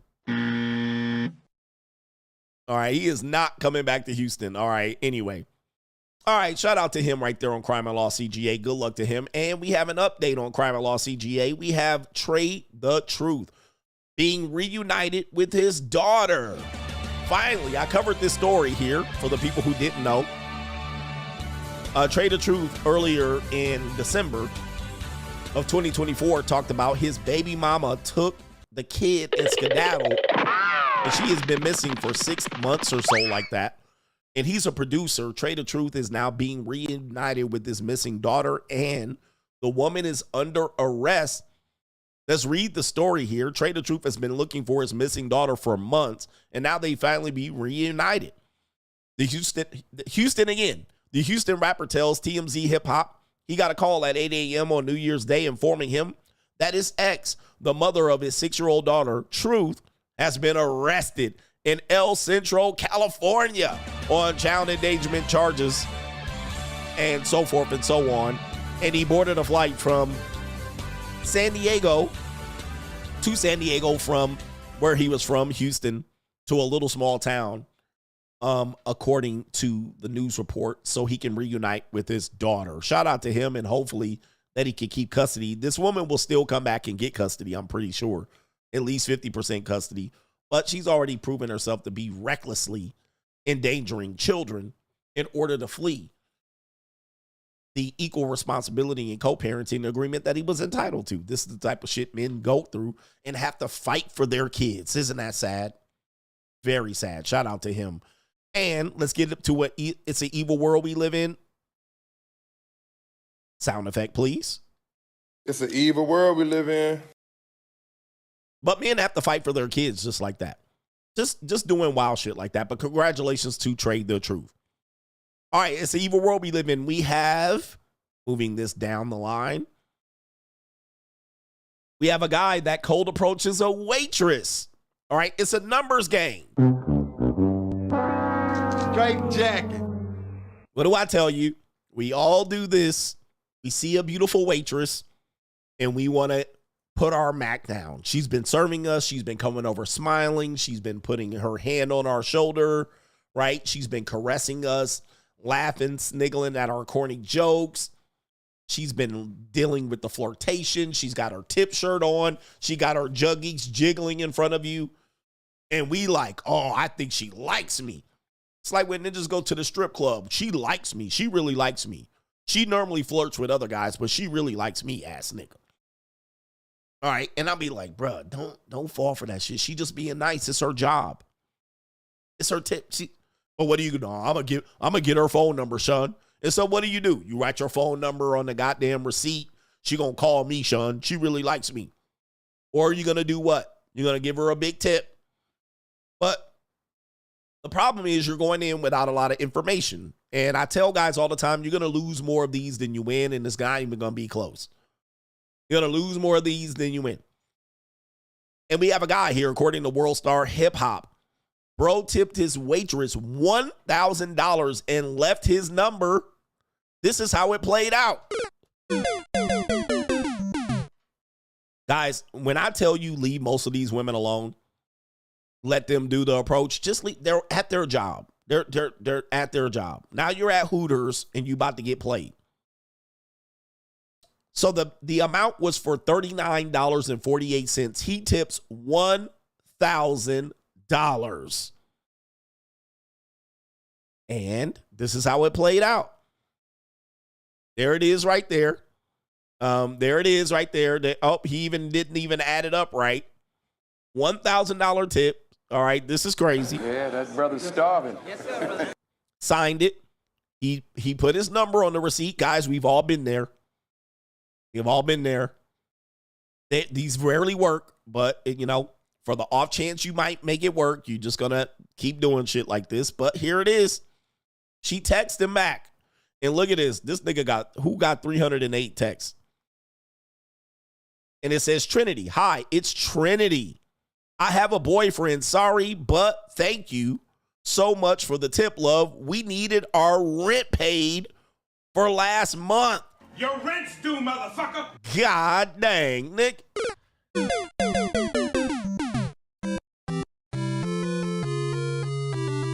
He got it for free. Tip this girl $1,000 just for her to text me like this. Heartbroken. Shout out to Albert Flakes Jr. Looks like he got Stephen's Cole profile picture right there. But a goofy nigga is a goofy nigga. Straight jacket. And you paid her rent, my G. All right, shout out to my brother here. You paid her rent. This is called tricking. Guys, when you use the word tricking, you're using it wrong. This is called tricking. Okay? This is a terrible trick move right here. Because you thought that the 1K was going to get you in there, but all you did was pay for another man's rent. I mean, this is this goofy shit that y'all will sit up and justify as a good use of money, and you don't pay and blah, blah, blah. And you do this type of, I guess, indirect approach to be able to get the punani. And it's just, you could have asked that question right up front. She could have lied, but you could have asked that question right up front before you went for the $1,000 kill. We talked about men that do this all the time. Yep, you could have had 3 JUCOs. You could have had 6 in Brazil, right? You could have had 6 in Brazil. I mean, you could have had 3 and 2 in the United States, for sure, 2. Possible 3. You could have got your dick wet. But now you are running around here with Mr. Softy getting played out here. But dudes will sit up there all the time, man, boy, I'll make this work all the time. Guys, I'm going to tell you, most men are going to literally miss on this one and whiff bad. That's $1,000 mistake. $1,000 mistake when you could have just vetted that out. One of the reasons that I tell you that the cold approach is unsuccessful is because you don't have the information up front. You need the information. Then you'll put in a whole bunch of waste of time and get frustrated. And then you'll try to chase that frustration by trying to say, well, I don't care if you have a boyfriend and I'll work it out. And then you cake it on her for 3 months. And then trying to get some punani, all to get some ass. Stop trying to do shit like this, man. I'll tell you, it's embarrassing. It's embarrassing. All right, what do we got here? We got this woman. It's the evil world we live in. Another woman projecting on what she doesn't like about men. Here we go. Y'all know what type of man I don't trust. I don't trust a man that buys candles. I don't trust a man that drinks tea. I don't trust a man with a spinny toothbrush. I don't trust a man that eats sushi. I don't trust a man with a skincare routine. I don't trust a man who exfoliates. You have sugar scrub? Like, huh? Oh, what else? I don't trust a man who has like accents in his house. Like, usually when you go into a nigga crib, he probably got a couch, a TV, and a rug. You telling me that you got a coffee table with accents on top? Somebody cooked her, and I want you to go back and be with your soulmate, because she's going to be a problem throughout our relationship. She cooked, and I can't do nothing with you, baby. You use body oil gel instead of lotion? No. Give me crusty knuckles, because I don't trust you.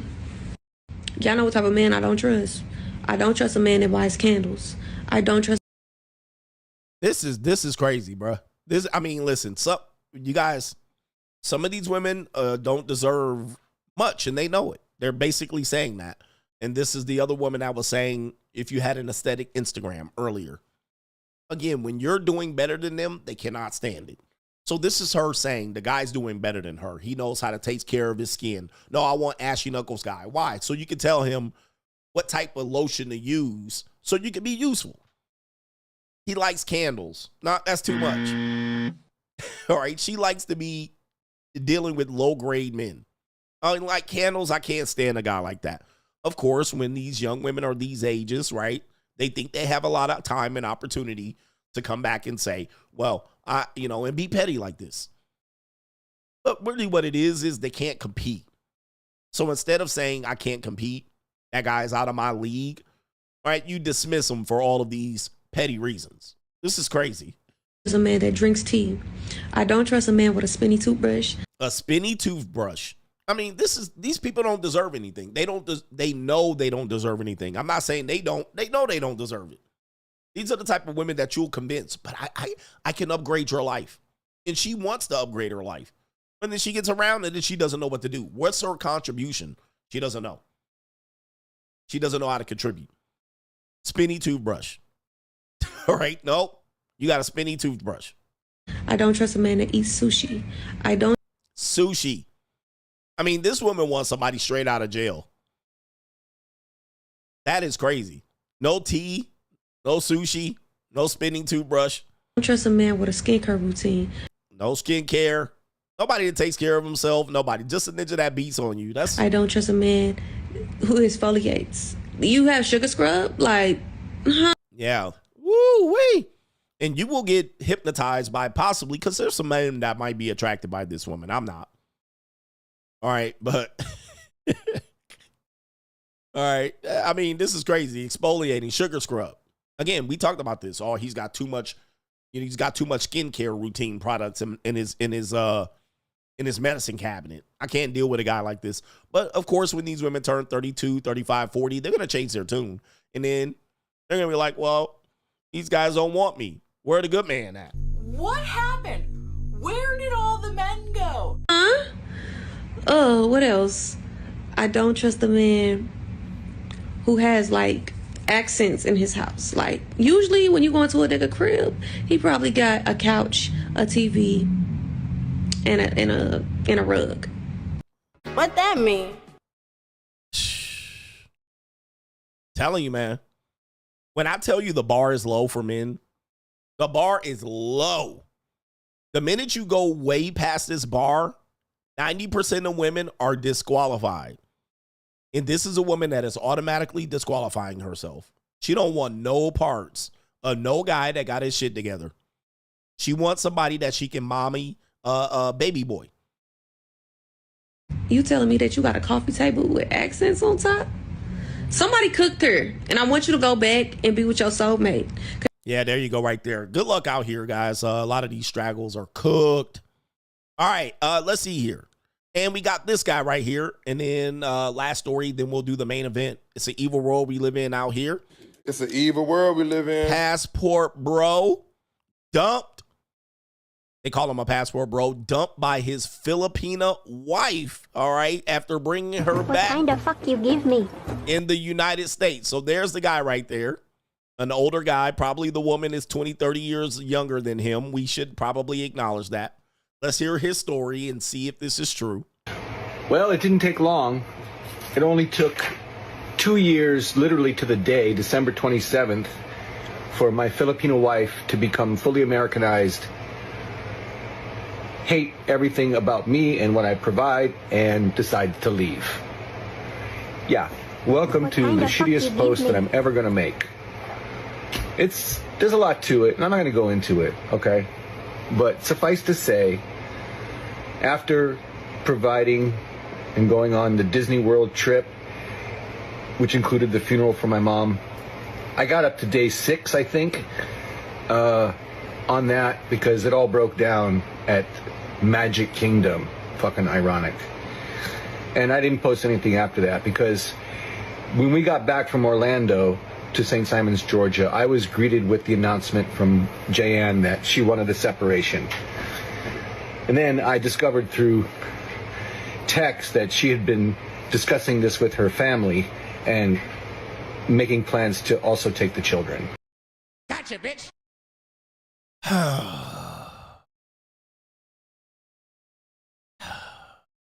Gotcha, bitch. Brothers, when I tell you, this doesn't happen. I mean, it happens. And when it happens, it's brutal. But he fell in love, and men are in love. Women are in business. She found out she was in business and planning that shit. Gotcha, bitch. And she got your ass. Yep. Straight jacket. And now you stuck on stupid.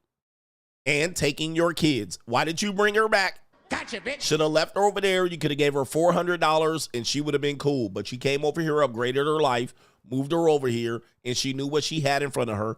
She realized you was a big-ass goofy when she came over here and saw all these ninjas at the amusement park. And she had access to bigger and better things, and she realized you was a regular, average Joe-ass nigga.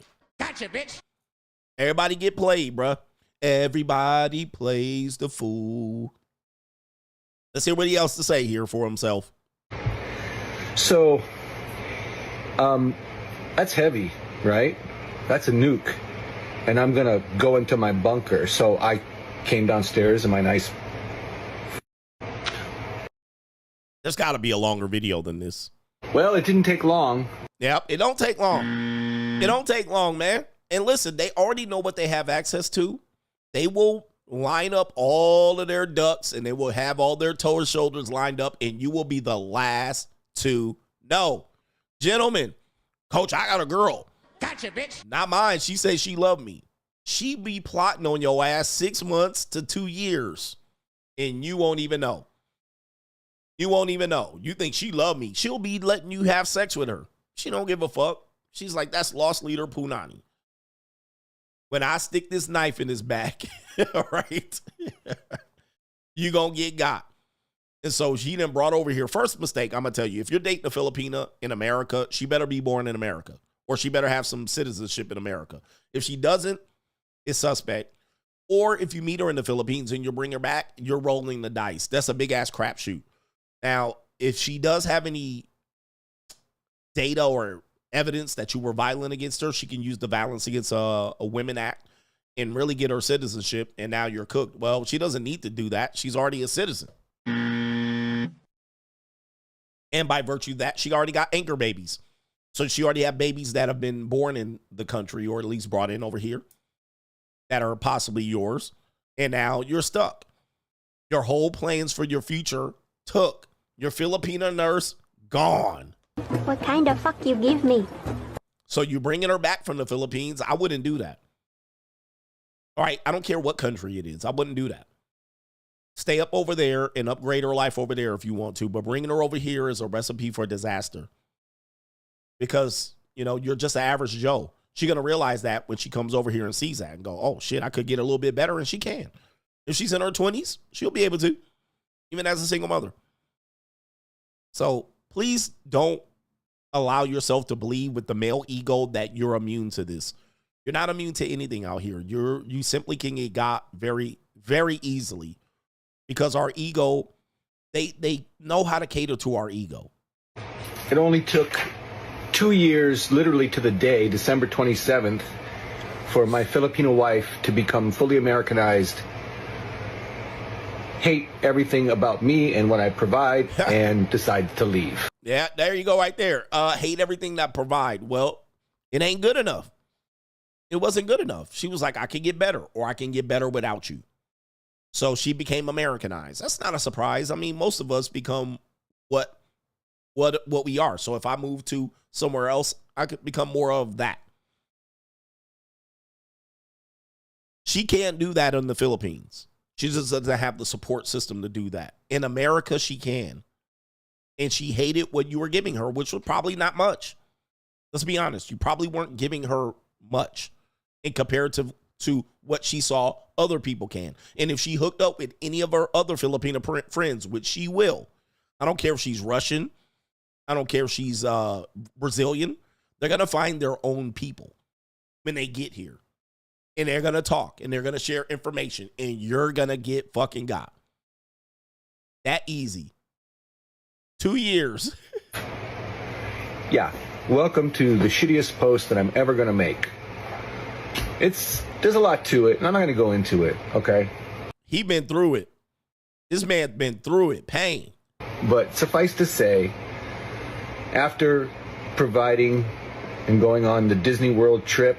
Yep, providing. You did what you were going to do, and you wanted some femininity and whatnot. But again, in America, they have a support system to get rid of all of that. They don't have to listen to you anymore. Can't keep them in check. So you brought this on yourself. Which included the funeral for my mom. I got up to day 6, I think, on that because it all broke down at Magic Kingdom. Fucking ironic. And I didn't post anything after that because when we got back from Orlando to St. Simons, Georgia, I was greeted with the announcement from Jayanne that she wanted a separation. And then I discovered through text that she had been discussing this with her family and making plans to also. So what do I tell you about this? A lot of men are insecure about checking their woman's phone. And what'll happen is, one thing that I've done, and I've talked about this, checking your woman's phone, you might not find that she's cheating on you. Now, if she checked your phone, she's going to find out that you're a nasty pervert. But checking your woman's phone is probably going to reveal one thing that you probably didn't anticipate, in that she talked shit about you in a way that you didn't believe. She talked shit about you to her sisters, her relatives, her cousins, even to your mother or whatnot. That's what is going to reveal. And that's going to be more painful than really her cheating on you, because you weren't going to expect it. You think she loves you. You're hoping to catch her red-handed. But what you're going to find out is that she don't even like you. And then you're going to go back and find out how long she didn't like your ass. Then you're going to be like, wow. And that's going to be where it hurts. And you can see the pain in his eyes. He been crying. He been shedding tears. His eyes are, look at his pupils. Okay. He found out what she really thinks of him, because they're not going to tell you in your face. And even if they do get to the point, they're not going to tell you everything. She's going to have receipts and screenshots of conversations you thought were private. And she will have shared these informations to other people to prevent her from being in a losing situation. So that's what hurts. What hurts the most? And you thought you had your future planned out and you got ripped. And that probably wasn't his first divorce. It probably is the second one. But he doesn't know where to go and turn to. So we have a community of men that just give you a wake-up call of what could happen, how devastated men could be when they put their faith into this idea that they're going to get a woman that's supportive in America. Not even a woman from the Philippines is going to be supportive once you bring her to America. Like, the likelihood that she could is small, right? It's small. So she can turn real quick on you, and you'll find out the hard way. What kind of fuck you give me? Yeah, he feels humiliated because he discovered a lot of the things that she was saying about him have been gone back for so long. Man, sorry to hear that. Let's get to the super chats, and we got the main event coming up here. We'll take some while to unpack Joy Taylor being accused of sleeping her way to the top, according to this lawsuit. So since it was accused in the lawsuit, we can say she has allegedly been doing this. All right. I'm not saying that she did it, but we can report it as such. So Joy Taylor, I know you're watching. And if you want to come over here and let me put some hands on some hips, let me know. All right. I'll pick up that slack. I'll definitely pick up that slack. Hey, Pizzle's in the building. The actual King Smith is in the building. Shout out to you. Learned at 40 that my dad isn't my biological dad. As I'm the oldest sibling, I thought he'd be surprised. Turns out he knew. I documented it all and will be releasing it when I finish editing it. Wow. I'm rich, bitch. Wow. This guy's a YouTuber. Go check out his channel. I want to see this story. The actual King Smith. He found out at 40 that his dad isn't his dad. And he knew about it. Fuck.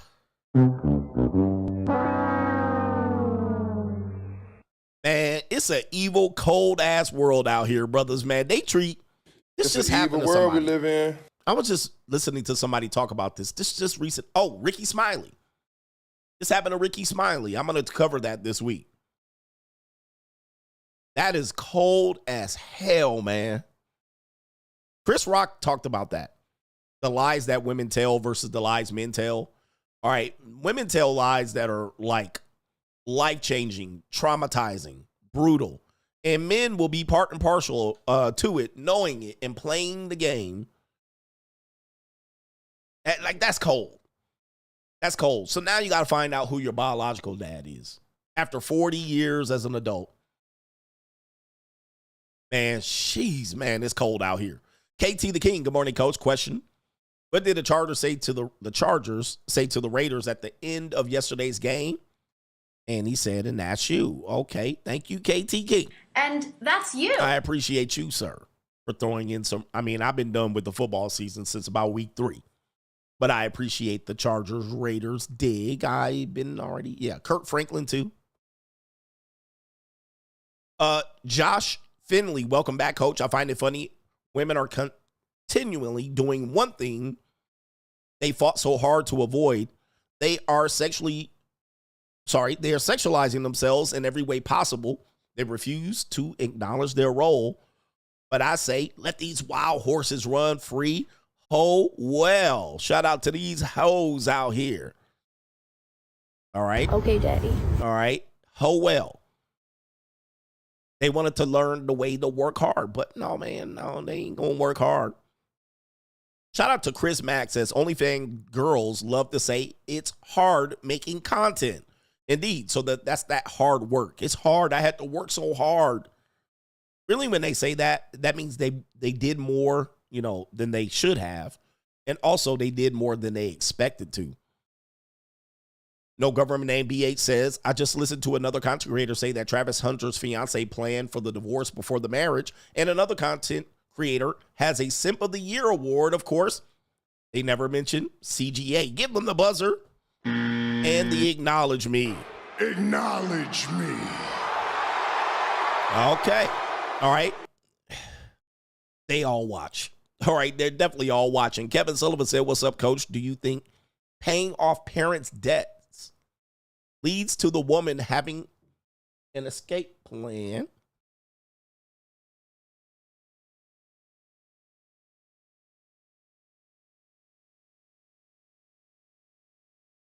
Sorry about that. CGA Jr. was updating me on something. He was like, hey.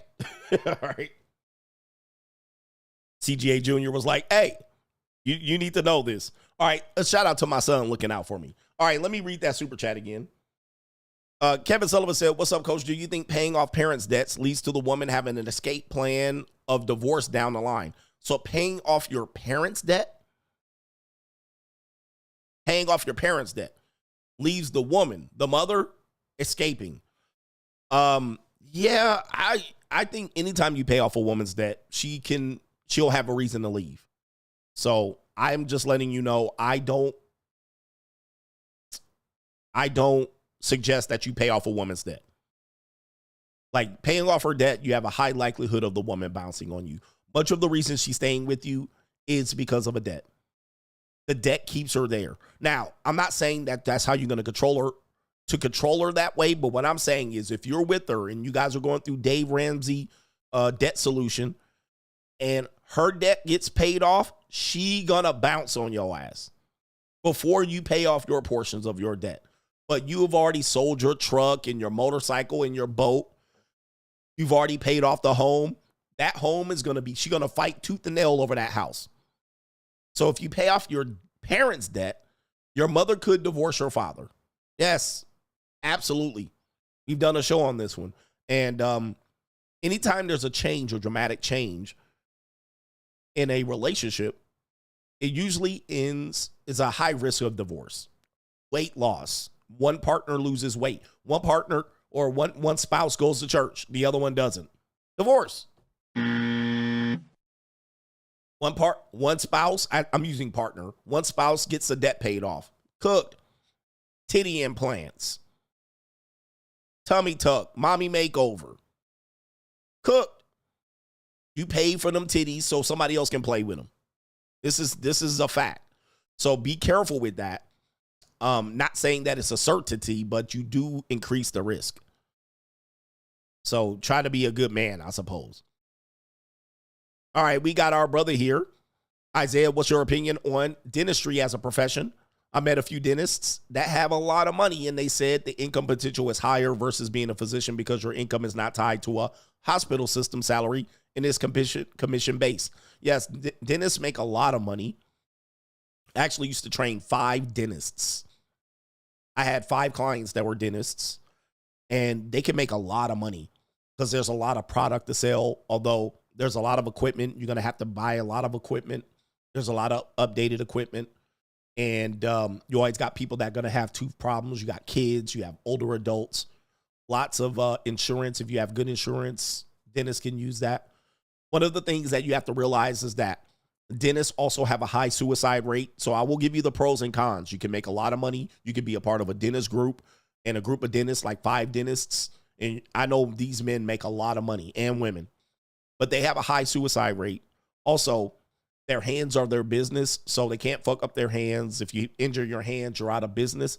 And also, they're also crouched over like this almost all of their life. So they tend to develop some, physical developments, right? They tend to be cramped up in this position all day. And I know a lot of dentists used to complain about that. But look it up. I think they do have a high suicide rate comparatively to other medical professions. I may be wrong on that one, but I've heard that from other dentists. Okay, so. But dentists is every dentist I met, they had mad money. Like they were very wealthy. Right? So. All right, they were very wealthy. So they complain about their hands and arthritis. They complain about their hands. They complain about the crouch position. They said they have a high self-deletion rate. But they also had a good work schedule. They got people coming in. They got people. Once you have one dentist, you never really go to another dentist unless you move. So you got them coming in for years and years and years. You can make a lot of money. And they get sued a lot. Yeah, be careful. But yeah, you can make a lot of money as a dentist. All right, shout out to them. Yeah, that's a good career. Somebody says, I'm spot on about the dentist self-deletion rate. Shout out to you, man. And I heard that from a dentist. So, and I don't hear, like I said, I have 5 clients that were dentists, and they all told me that. So I'm just relaying what I heard from them. I've never looked it up. But they said they had a high self-deletion rate, which I don't know why. I can't remember why they said it, but apparently they said it. That's the truth.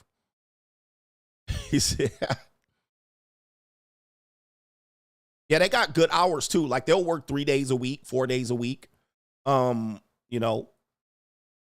days a week, 4 days a week. So let's see here. Yeah, you're going to work your ass off as a dentist. Like, you got to be up in there floss. Well, you're not really flossing too much because you do have a dental assistant. So they're doing all the flossing and shit like that. But, I don't know. But maybe if you guys want to look up why they self-delete, I don't know. I have no idea. All right, anyway. I hate dentists, as you guys know. I can't stand them motherfuckers, all right? But I need them. When I need them, I need one now. Okay, we got some other people. Key himself says, last Tuesday, you did a reaction of one of my high school crushes, which is Bree Little World on TikTok. Talk about a full circle moment. I'm still shocked. I do remember her. I don't remember what the show was about. But it's your high school crush. She was a good-looking girl, if I remember. I think I remember that. Shout out to No Government Name says, reverse the genders. If a woman tipped a male waiter $1,000 to date him, then the guy rejected her and the internet found out, people, especially the Mitches, would try to get the male waiter fired from his job and any future jobs he does, possibly even delete it. What do you say? No, it probably would have been definitely a lot of shame for him. How dare you do that? She put herself out there. But what woman would really tip a guy $1,000? Not many. Ken Rose says, regarding the story with the waiter CGA, you really start. I think you really should start a 1-800 stop the simping ninja line for these goofy ass ninjas, man, for real. And he says right here, I really should start a line. When you think you're going to simp, you know, and for all of us, we've all simped. Like the whole phone number on the receipt, I've done it. And, you know, for the guys that say it works, Coach, man, I used to do this all the time and it works. Okay. When I say something, you should not waste your time. I don't mean it won't work. A broken clock is right 2 times a day, at least. So, yeah, you're going to get a couple of these, but you're going to miss a whole bunch. Because here's the thing. You got to remember that you got to understand what it's like. You got to understand what it's like as life on the other side of that. So you got to think of, like, have you ever worked as a waiter, a waitress, or a waiter? Have you ever worked in the industry? Guys don't understand that these women get this all the time. You're not the first one that did that day. But one of the reasons she gets up to work is hoping that you goofy ass tricks come in here and do this. Although they got to put up with this. Where's my sister that work at Hooters at? Where's she at? These women get this all the time. And this is one of the benefits of them doing a job like this, is that they're going to meet one of these suckers once every week, once every 2 weeks, hopefully maybe twice a week. They love this shit, but this is a joke to them. This is a joke. Oh, this hit this nigga go. All right, he left a $10 tip, but he left his phone number. Joke. Joke. Yep, they go back and laugh at you. They go back and laugh at you. They go laugh with they sniggle with the manager and the job and the gay dude and the gay waiter. And then when you goofy ass nigga walk in again, because you're gonna come back within a week, they're gonna be laughing at your ass. All right. I don't care what you look like, your status, or any of that shit. That doesn't matter. And every now and then, it might work for you. I'm just saying. But you're a joke to everybody. It's like a stripper. You go to the strip club. Oh, she was dancing on me, extra aggressive. She must have really liked me. She said she really don't do this to other guys. Okay. There's Teresa right there. She says, there she is. There's our manager right there from Hooters. She says, I'm here, coach. You're exactly correct. I mean, but dudes are always trying to take advice from dudes. Don't listen to coach, man. This is part of approach game 302, you know, and they will come up with this shit. Dude, and you're a joke to these people. They laugh at you, especially if you don't tip good. But if you tip good, they just be like, I don't give a fuck. They wake up hoping that they can find marks like you. And you waste all this time with the possibility of a little punani. And throw money at it, all to get embarrassed. Here's the thing. Watch this. You ever want to know and try this shit? And I'm not telling you to try this, but if ever you're attracted to a woman at a job like this, she's a retail girl, whatever it is, this is what you do. Whenever it is, like for instance, she was over there, she's a retail girl, she work at the fucking place where you get your cologne and shit at Macy's. And she just hamming you up and touching your chesticles and doing this and that, and you buy 2-3 bottles of cologne. This is what you're going to do. You find out when she get off. Oh, damn, when you get off, she going to say 5 o'clock. All right, this is what you're going to do. Go wait outside by where the employees park. Go wait outside. Go wait for her to get off of work. Okay?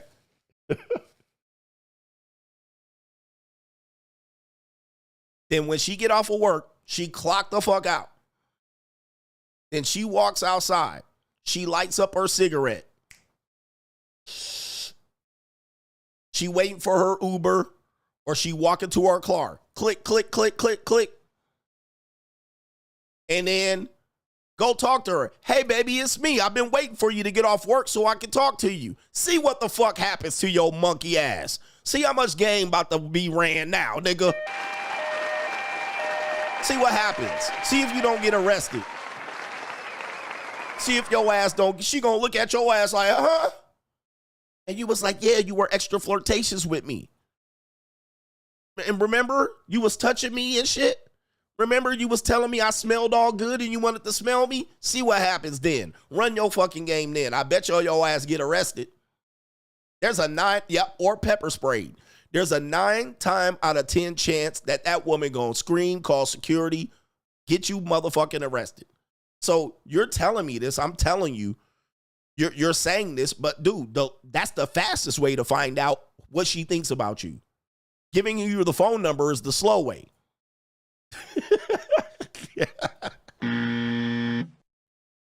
But run your mouthpiece on her there in the motherfucking employee parking lot. All right, after she gets off of work and start hitting her vape pen. See where you stand then. All right, tell me your percentage of numbers game right then and there.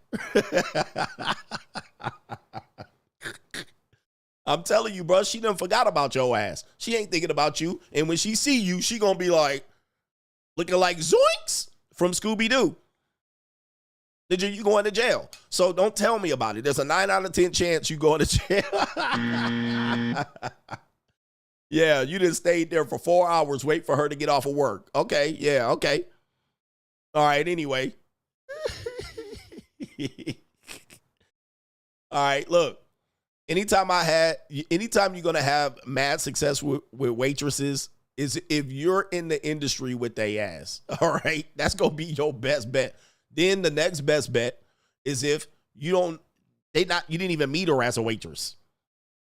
You weren't even a customer. All right. And then she a waitress somewhere. You can bang the shit out of them, send them to the waitress job. Then you can show up. She'll be like, come to my job. I'll treat your ass. She'll be giving you extra pieces of cheesecake and all that shit. All right. But that you're going in on the waitress, all right, is going to be, go ahead. All right. Anyway, anytime y'all want to, just go ahead, bro. All right. But the waitresses that take care of you don't meet niggas that's their clients. All right. Anyway, I'm just trying, man. Y'all wild. Same thing with strippers. Dude, you can have a whole good ass setup with a stripper. Just don't meet them at the strip club. All right. But if you meet them in regular life, they'll be like, come into the club. All right. And she'll be having you hooked up. All right, anyway, let me stop here. Mystical Free Agent Lifestyle says, it is indeed an evil world out here. It's an evil world we live in. All right, anyway, he says, yesterday I planned on shooting my shot at a bartender.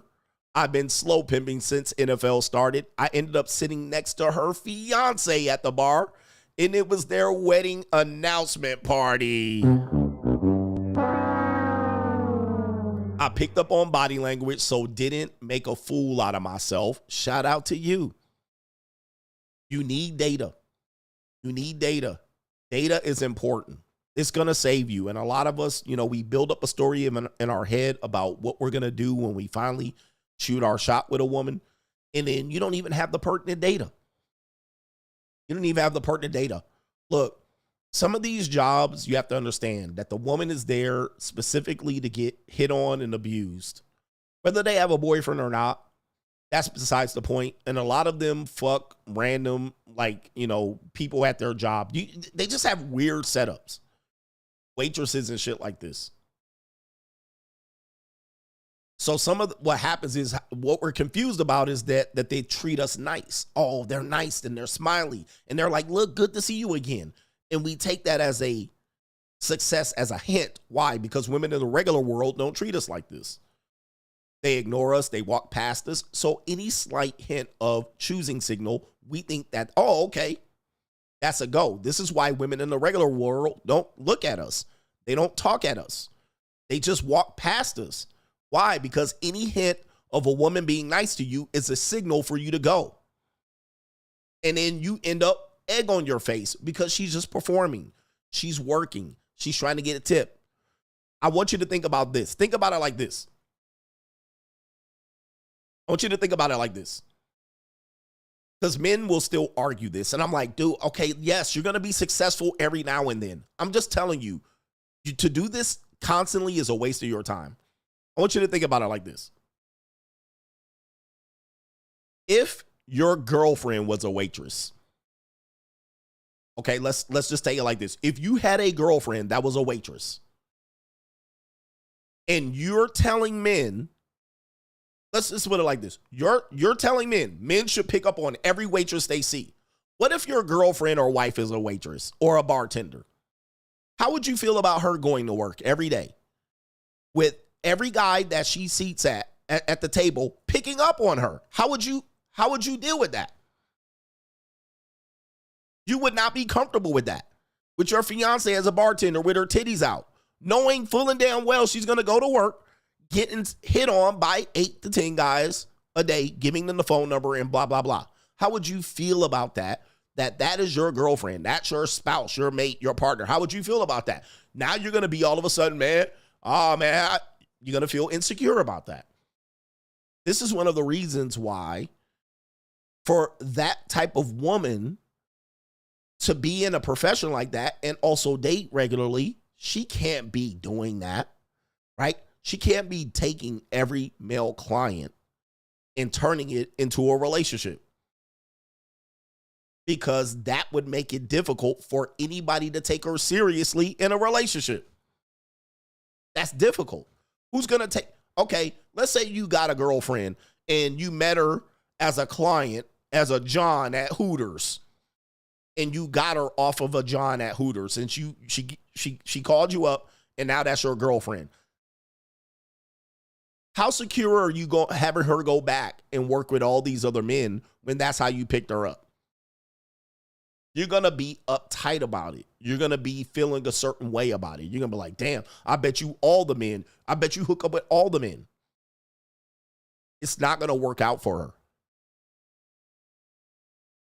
So be careful with this. It's one of these things that I'm just telling you, percentage-wise, a lot of men waste time with it. And I think what confuses you is that you get treatment from these women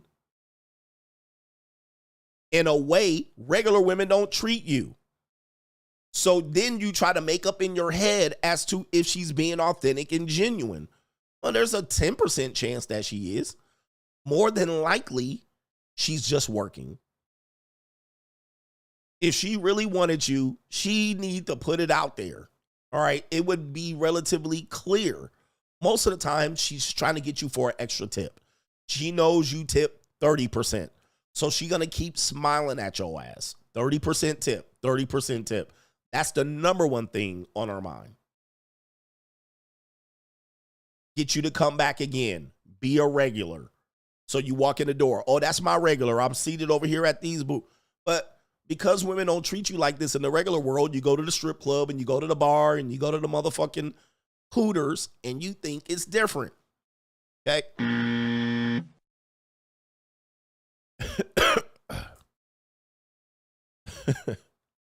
I'm just letting you know, man, please don't waste your time too much thinking. You're overthinking it. That's my point. You're really overthinking it. Anyway, is Teresa in there? He says Ninja gonna be sitting at her table. He says, all shit, seeing what she is doing. Yeah, all shift. Yeah, that's that type of shit. Yeah, where your girlfriend out there, you sitting over at the corner. Dude, Teresa knows that these dudes good. You going out there and you making sure she ain't hitting on other dudes. Sitting at a table in the corner watching her the whole shift. But y'all playing a low percentage game. And if that's how you're going to do it, man, I'm telling you, you wasting your time. Anyway, you know what time it is. And shout out to Mystical for talking about that. These are the worst women to approach, man. These are the worst women that they're very rarely there to find men to fuck. They're there trying to find men to get money from. That's the number one thing they're there for. Stripper, bartender, flight attendant, it don't fucking matter. Maitre d', concierge, hotel clerk. They're there. That's what they're there for, bro. All right, anyway. Yeah, you can get a couple skeezers like that, but all of them, you put in way too much time. Let's get into the main event. Where's the damn sound effect for the main event? That's what I'm mad at. It's literally right here on this screen, but I can't see it. All right, what the fuck is going on here? All right, did it leave? Let me see. Actually, speaking of, I don't even know where it is. All right, I got this sound effect, though. Fuck it. All right, I'll do it like this. We'll do it live.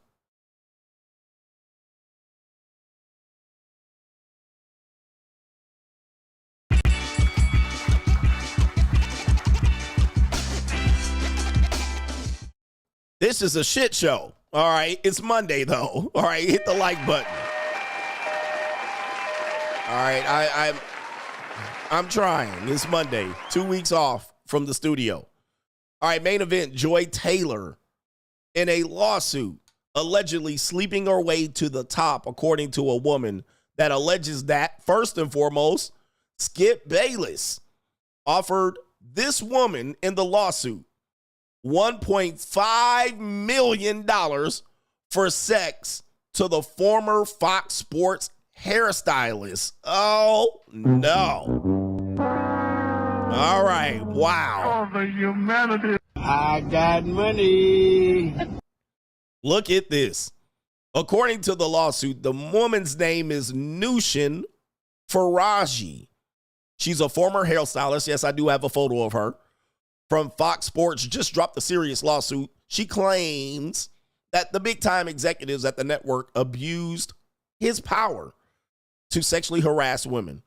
On top of that, she alleges that Skip Bayless got way too comfortable touching her inappropriately and even touching and trying to pay her for sex. All right, right there, trying to pay her for sex. Let's see the woman here in question, just so we can see here. We do have a photo of her. All right, I believe this is a photo of her right there. All right, oink. Is this the woman? Former hairstylist. I've seen several pictures of her. She's not attractive. I mean, what the fuck is she talking about? All right. All right, so here's another picture. Oh, look at Skip Bayless's wife, nigga. Oh, wow, Jesus. Oh, the humanity. Is that your wife? Holy mackerel, ninja. Oh, the humanity. All right, so this is Skip. Hey, Skip. Hey, Skip. You know, your boy Shannon Sharp hiding from these accusations right now. Holy mackerel. All right, Jesus. Is this the hairstylist or is this the wife? Look at that. Nigga, please. Oh, hold up. I think this is the wife. And what is he wearing, bruh? All right, God dang, nigga. Oh, my Lord. I'm not going to say what race, what people. We know I can't say that. All right, so we got a little Poggy. Oink, oink. All right, we got a little Gordita here. All right, so let's see here if we can get back to the story. All right, so they're alleging $1.5 million for some punani. And the woman's name is Faraji, last name, who worked for Fox Sports from 2012 until late August, laid it all out in a detailed 42-page lawsuit that was revealed by Front Office Sports. She got, let's see here. She got Fox Sports, FS1, FS2, and some high-profile names like Fox Sports Executive Vice President Charlie Dixon and FS1 host Joy Taylor listed in her suit as defendants. After starting her role on the Undisputed Morning Show with Skip Bayless, the lawsuit claims that he began giving Faraji lingering hugs and kisses on the cheek while pressing his body against hers and pressing against her breasts. Damn. The single mother asserts that she repeatedly informed Bayless that she wasn't interested in him and that she had a personal rule against dating at work. In her attempt to put an end to those advances, she even shared with him that she was dealing with ovarian cancer during the complications with her left ovary. And it says right here, instead of backing off, the lawsuit claims that Bayless began increasingly aggressive over the years, He allegedly went as far as to offer Faraji $1.5 million in exchange for some punani. When I start selling pussy, I don't want to hear it. All right. And it says right there, claiming he could change her life. Additionally, the suit states that Bayless accused Faraji of having sex with Shannon Sharp, his co-star on Undisputed. God dang. All right, so this is terrible for so far from so forth. Skip Bayless dirty macking Shannon Sharp. We talked about a dirty macking dating coach here on YouTube. And I tell you, dirty macking is shameful. To say that your homeboy hit means you should hit too. All right, you hit, you let Shannon hit, so let me hit too. And then she like, nah, hey, you let the homeboy hit. All right, by the way, everything we're saying here is alleged. It is in the lawsuit. I'm not confirming or denying any of these things here. But the dirty macking is here, apparently right here. Faraji details years of sexual harassment from Skip, proposed to paying her $1.5 million. It says right here. Yeah, there it is. That he dirty macking Shannon Sharp. You let Shannon hit, he hit for free. All right, do you believe this? Do you believe these terrible stories? Well, 42-page report here. She's probably going to get paid off. What is she trying to get? It is a civil lawsuit. Some woman said I would have taken that deal. All right, $1.5 million to let Count Dracula hit. $1.5 million. All right, but here's the story here that people are talking about. Shocking allegations, also part of the lawsuit. It says they involve Joy Taylor, as she also is named in a wild sexual harassment lawsuit involving Skip Bayless. In this situation here, let's get to the dirty details about the lawsuit.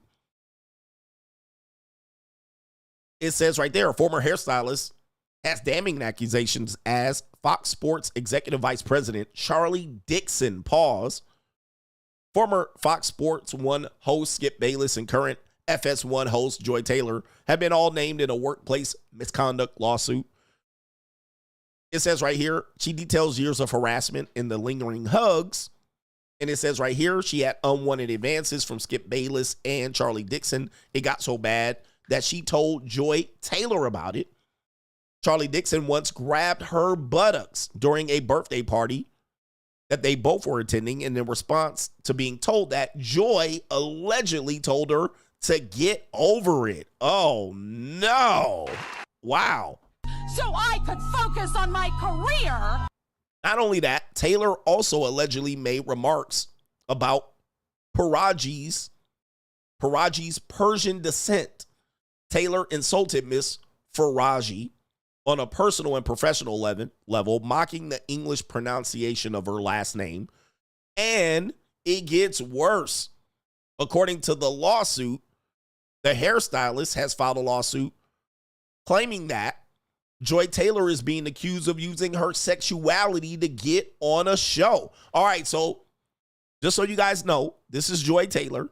She is the sister of Hall of Fame linebacker from the Miami Dolphins, Jason Taylor. So she did have a connection to get into the industry. Obviously, she's a pretty face, but she had a connection, and that was through her brother. She also was married to Zach. I want to say, I can't remember the player's name. He played for the Miami Dolphins as well. They were buddy. Jason Taylor and Zach were buddy. I want to say Zach Thomas. I'm not sure who it is. And this is also Joy Taylor here, as she's developed into her femininity here and her confidence there. That's a nice tragic mulatto right there. Look at those juggies. All right, look at those juggies. But this is her saying, yeah, you'll never catch me in the public The person eye. that I actually am in a relationship with. None. Zero. Yeah. Who is a black man, to be incredibly clear about that too. So the internet is so, and this is another thing that I have learned about the show. The internet is genuinely not a real place. So The people on there that have things to say, they have never met you. They don't live in the same reality that you live in because they're talking about you on a thing that literally is not reality. So you can't care what people have to say about you online because it is not a reflection of who you actually are. I agree. This is the first time that I feel like I have opened people up to what I actually like. Point. And so many people have been wrong about it. And you have to be okay with that because you have to be secure. Wait. This ain't the clip. That ain't part of the clip that I want to you are. But yeah, Joe, I feel like I say this all the time, but it just doesn't show that ain't the part of the clip. Online. All right, let's go back to this part. I've been engaged. Yes. There it is. I guess we should just do this now. You will never know if I have a man or not. Maybe I have a man. Maybe I live with a man. All right, so she wants to be private, all right? But something tells me... In these streets. All right, she got the eye of the tiger out here. She got definitely the 1,000 cock. Ooh, wait. I tell you what, man, this is a nice piece of calico. All right, how old is this woman? That's a nice piece of calico right there. All right. Them some big breasts right there, boy. Hey, Joy Taylor, if you watching, because I know y'all be watching me on the slide. Hey, Joy Taylor. I could put some hands on them hips. I could put some hands. Is she an old broad? This woman look like an old broad. She a little too old. How old is this broad? Let me look her up. Let me see here. Joy Taylor. Age. 37. All right. All right, I'll put some hands on them hips. She an old broad, but I'll dust that off. All right, anyway. Maybe I don't. Maybe I have 7 men. It doesn't matter. I will never be in a public relationship again. Same. I will never not be in a public ever be in a public relationship again. So if you think that my opinion has no value because you think I'm single, that is a reflection of if you think that everything on the internet is real, first of all. And if the second, internet is real, you'll all have had a lot of men. Oh, I don't even know how I'm here with you right now. I like, how did you get the Yeah, in these streets? Hey, Joy. Bruh, you ain't got to lie. In these streets. Hey, okay, so now, listen, here's the deal. You guys have said Skip Bayless is part of the lawsuit was false. But are you believing Joy Taylor? Joy. In these streets. You ain't got to lie to kick it, baby. I know you be out here getting... I looked at it as I have an ATM between my legs, and I'm just using it. All I got to do is put my card in, and that's it. And put the PIN number, and boom, money just comes right out. The eyes don't lie, baby, out here. Them eyes don't lie. Gotcha, bitch. Yeah. She trying to look at her. She's like, you'll never know. Uh-huh. Hey, man, I know a schizoid when I see one. All right? I know a schizoid when I see one. All right? Yes, the eyes. It's the eyes, Chico. Look how she looking. Got caught out here. Look at her. Straight jacket. Ooh, you lying. All right, let me stop messing with this woman.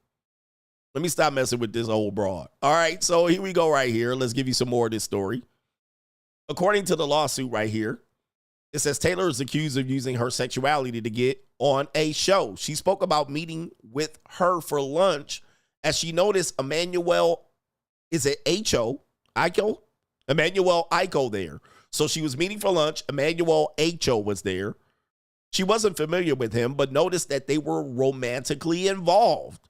We're going to get some confirmation there. Since then, she alleges that Taylor had a strategy to sleep with Charlie Dixon. Remember, he's the executive vice president, to get herself to the top. The lawsuit added that when Dixon no longer became useful to her, she would accuse him of forcefully pushing himself on her. Acho. Is it Acho? Acho. All right, so listen to this part of the lawsuit. And it says right here, it's right here detailed in, I don't know what page, but line 48, 49, and 50. That she's alleging that Joy Taylor is sleeping with the executive vice president with the idea that she will get a show, and if she doesn't get what she wants, she's gonna Me Too the nigga. Wow.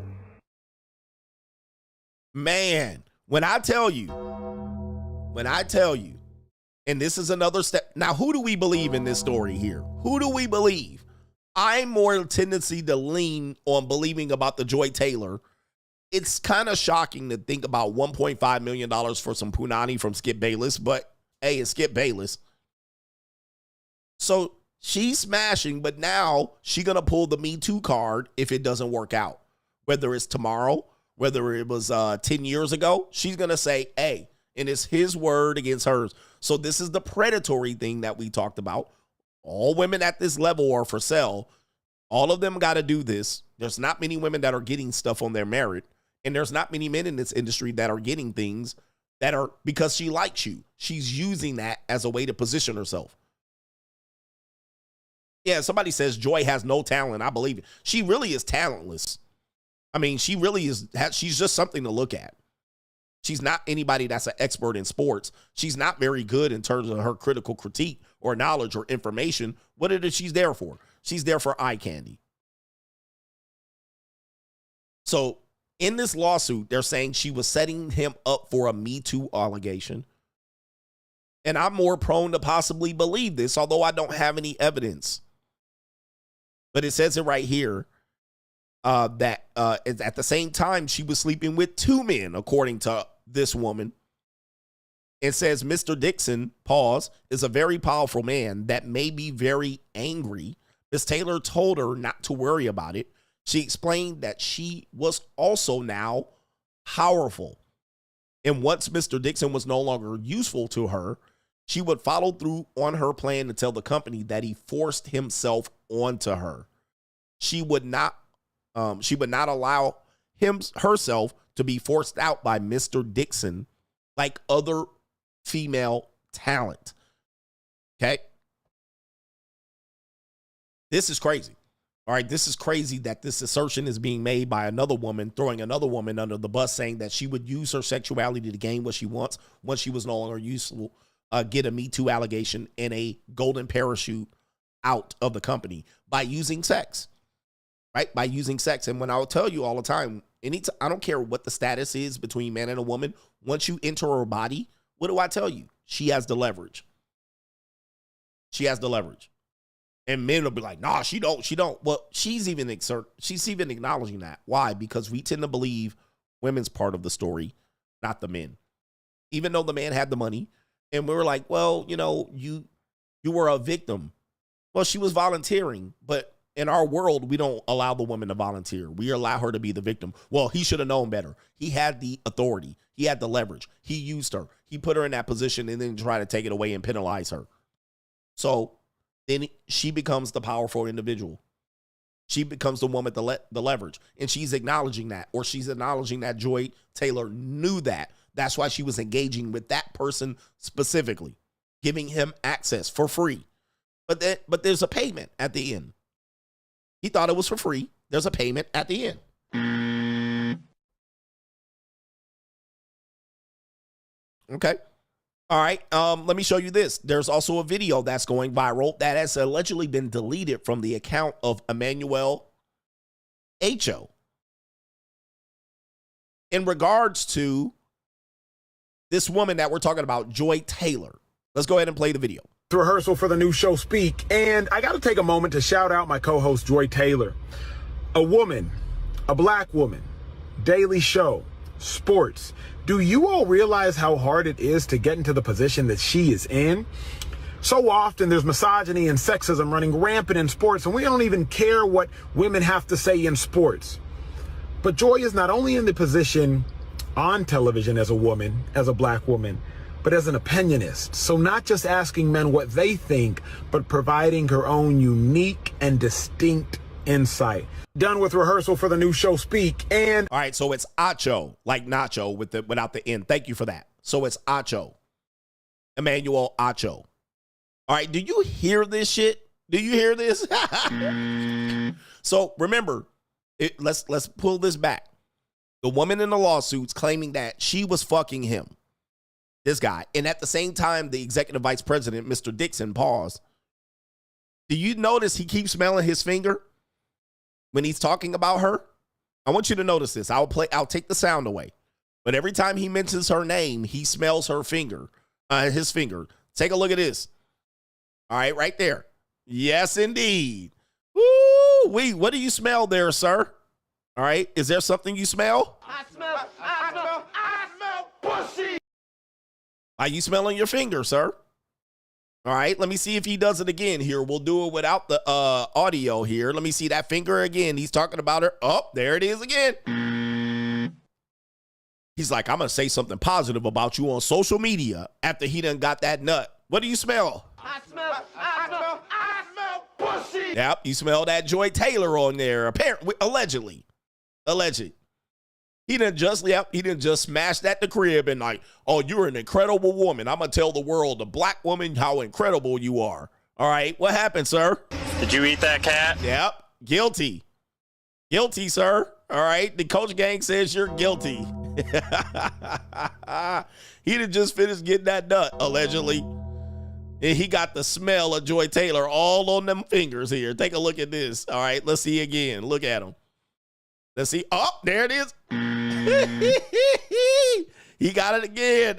Did you eat that cat? There it is again. Look how he getting that good sniff right there. He getting the good sniff out there. Sir, what's on your fingers right now? I smell pussy. So he gonna get on the internet and cape for her just out of the blue. I just want to talk about Joy Taylor right now. And you got the essence of joy all on your fingers. Yeah, there you go again. Let me see if he do it again, ass ninja. All right, put that finger up there again. All right, he got, oh, that was a kinda. And these ninjas be simping on, oh, there it is. That's the reminder right there. And so these ninjas that be out here, you know, same as this old goof ass ninja. What's this other guy's name? I can't, this guy right here, he's People Clark, say I'm Ryan Clark. Another one of these goof ass simps that is just dirty max. You know what I mean? They just dirty max at the end of the day. All right, but there he is again.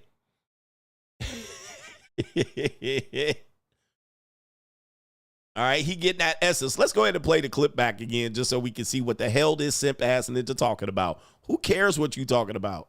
It's rehearsal for the new show Speak, and I got to take a moment to shout out my co-host Joy Taylor. A woman, a black woman. So what? What's so incredible about Joy Taylor other than she looks good? What is so incredible about her as a sportscaster that you need to jump on Al Gore's internet to talk about? Daily show, sports. Do you all realize how hard it is to get into the position that she is in? Tell us, sir. Tell us how hard it is, sir. How hard is it to get in the position? I smell pussy. According to this lawsuit, we already can tell how hard it is that she get. Remember when we hear that? It's hard. The women have to work hard out here. Apparently, she knows how hard it is, what she has to do. She has to let you go up there and stick your fingers up her and then and go smell it across the internet. And then she got to go have a relationship with the executive vice president, all allegedly. Very hard work. You know, I guess you didn't have to do it. So this is hard work, brothers. So often there's misogyny and sexism running rampant in sports, and we don't even... Really. See, these caping ass Negroes, man, you got to watch out for them. They got ulterior motives. Ulterior motives. They really out here just caping as suckers for the divine feminine and the punani. They be out here the ones be trying to screw these women and try to get East League points. But then they want to look like they're the person out here virtue signaling for them. We really want to support these women. But you trying to sleep with them too, allegedly. Even care what women have to say in sports. You don't care neither, obviously. You're trying to sleep with her, obviously, allegedly. But Joy is not only in the position... Position. What position would that be? I would love to see this position that she's in, too. All right, I would love to see this position. On television as a woman, as a black woman. He said, I'm not going to pay her $1.5 million. Joy, what's her name? I don't have $1.5 million. But as an opinionist, so not just asking men what they think. Who cares? But providing her own unique and... Unique? Really? Unique. Look at this nigga. Look at these caping. I can't stand these caping ass, virtue signaling ass ninjas. A unique perspective. What's so unique about what Joy Taylor talking about? What? I don't even watch her. But just tell you, I'll be fair.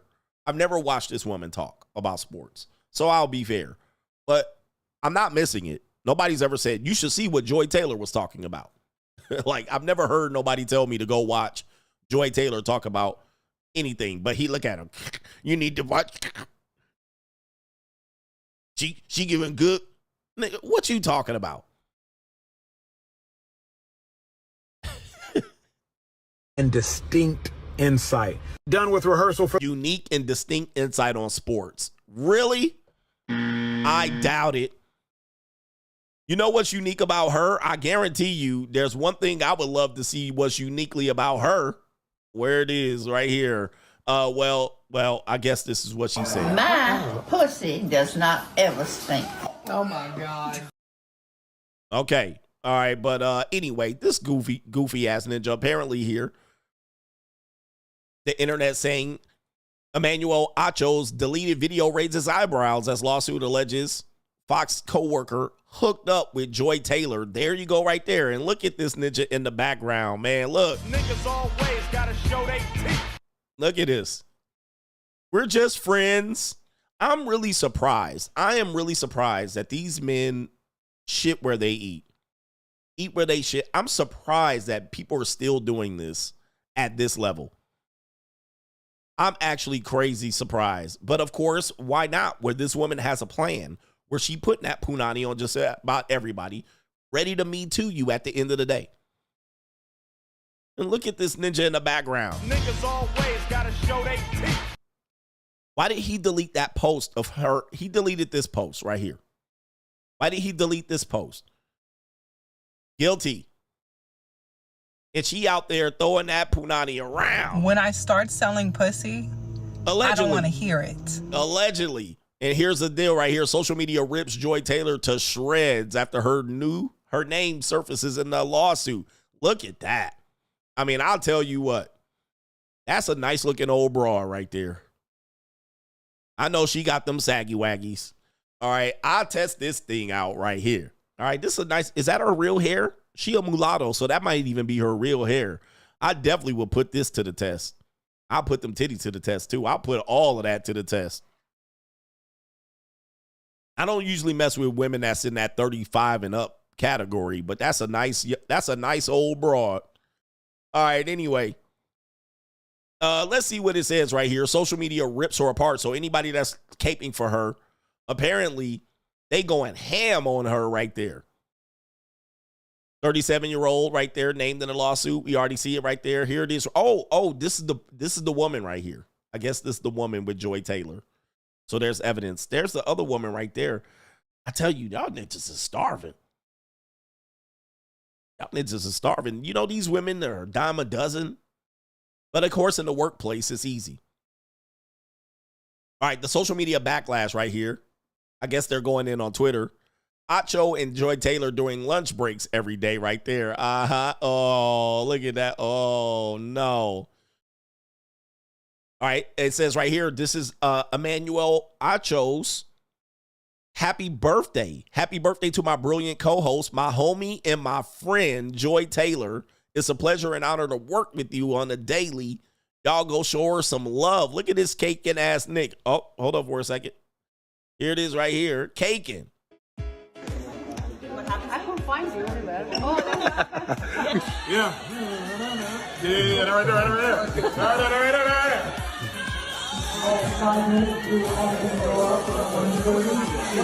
And all the while, allegedly, she just dropping cheeks on everybody.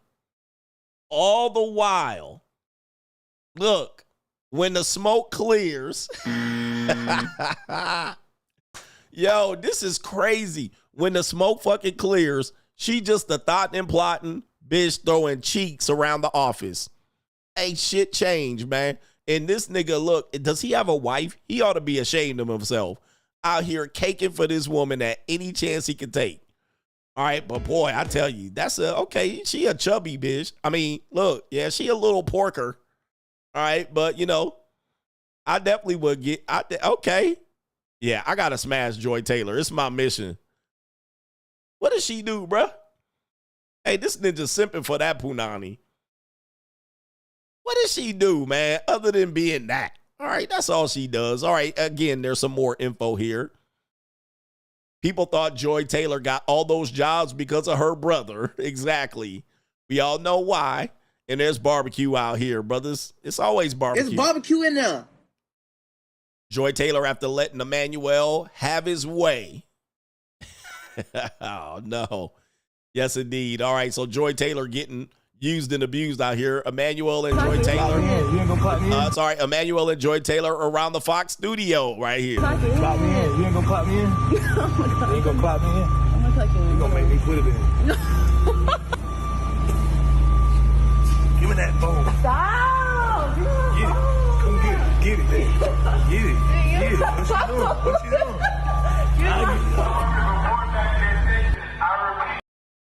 There it is right there. Yep, that's them at the yob right there. All right, and there's more right there. Okay, there's that right there. Okay, oh, no. Lunch break. Joy on lunch break at Fox Sports. Oh, man. So, again, oh, no. All right, Joy at lunch break. Oh, oh, God. Oh, the humanity. That is, oh, Joy Taylor moving her way up to the top. All right, goodness gracious. Oh, man. Can I play that on YouTube? I got to be careful. So what do y'all think? Let me get to the super chats on this one. What do you think about this situation, about this Joy Taylor? Do you think she was thotting it up at work? Do you believe that Skip Bayless was out there offering $1.5 million for some punani? All right. Do you believe half of the lawsuit? Do you believe the skeezer? Do you believe she's out to just destroy people to make some money, that she's broke? Yeah. Let you get it through your thick skull that I'm broke. All right. This is crazy out here, man. I don't know if I can show some shit like that on YouTube. That's crazy. Joy Taylor's watching this. She's irate right now. All right, Joy, let me know if you want me to. I can fix this all. Joshua Moon says cohabitation sucks. Let's do better. In 2025, you guys, let's do better.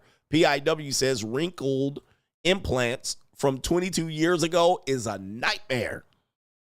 Yes, I mess with an old chick. I mess with a chick whose implants were overdue for replacement, and they were saggy.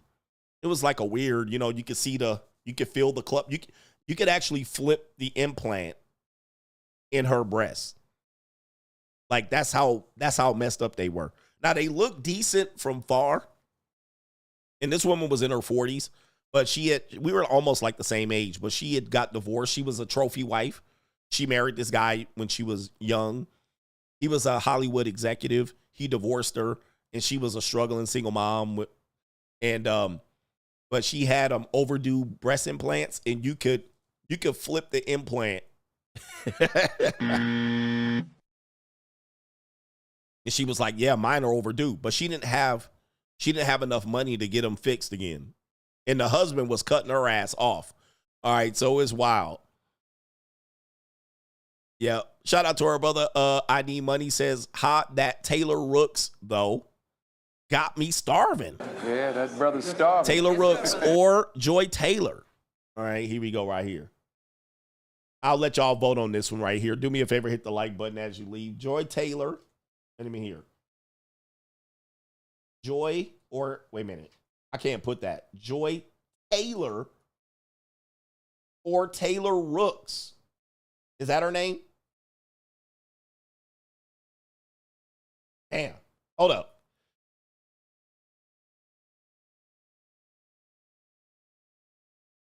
Excuse me. All right, so Joy or Rooks. All right, man, I had a sneeze. On Melanin Monday, you want the tragic mulatto, or do you want the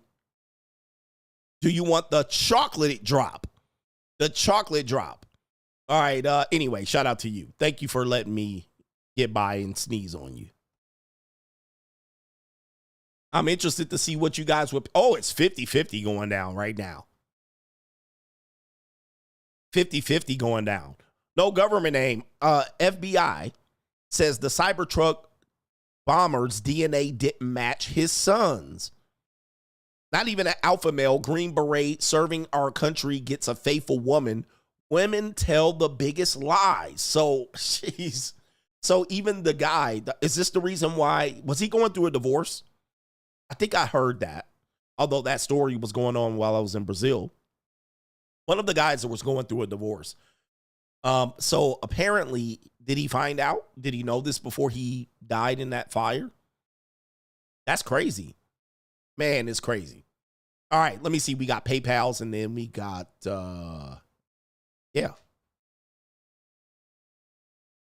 Someone said, who's Taylor Rooks? She's the other woman in the video.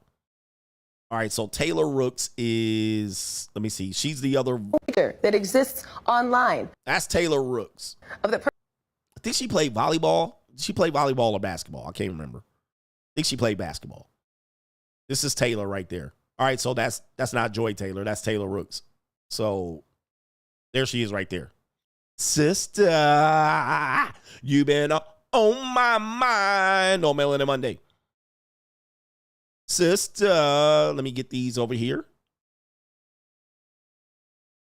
We got our brother here. Embrace the truth. Happy New Year, coach. Married men are trying to pay for trim, but I thought married men didn't have to pay for it. No, they didn't. Oh, yes, they do, man. I'm going to tell you, man, married men are the ones paying. They're the ones supporting OnlyFans and all these hookers out here and skeezers. Shout out to our brother Sean from Florida. Fact CGA. I have a childhood friend who got married and he has 2 kids and he paid for a full mommy makeover, BBL, and all she did was cheated on him with a Pookie named Peanut. She was a stay-at-home mom and Pookie had like 8 kids. It's an evil world we live in. Young nigga got a My bad. It's an evil world we live in. It's an evil world we live in. Yes, I've seen this happen. Just so for men who don't know. If you have a wife and she's done having kids, this is typically suburban housewife stuff, and she's a stay-at-home mom, and she's like, well, you know, I breastfed. She breastfed all the kids, so she got flapjacks. Like her titties are flapjacks. She's in her 40s. She's not going to have any more kids. She got the tummy scars and all that shit. What'll happen is the husband will be guilted. Hey, these kids ruined my body. And so what she'll do is she'll say, I want to just look better in my bathing suits. I want to feel more like a woman. I want to feel confident when she dresses up. This is what they'll say. I'm not a woman, so I don't understand.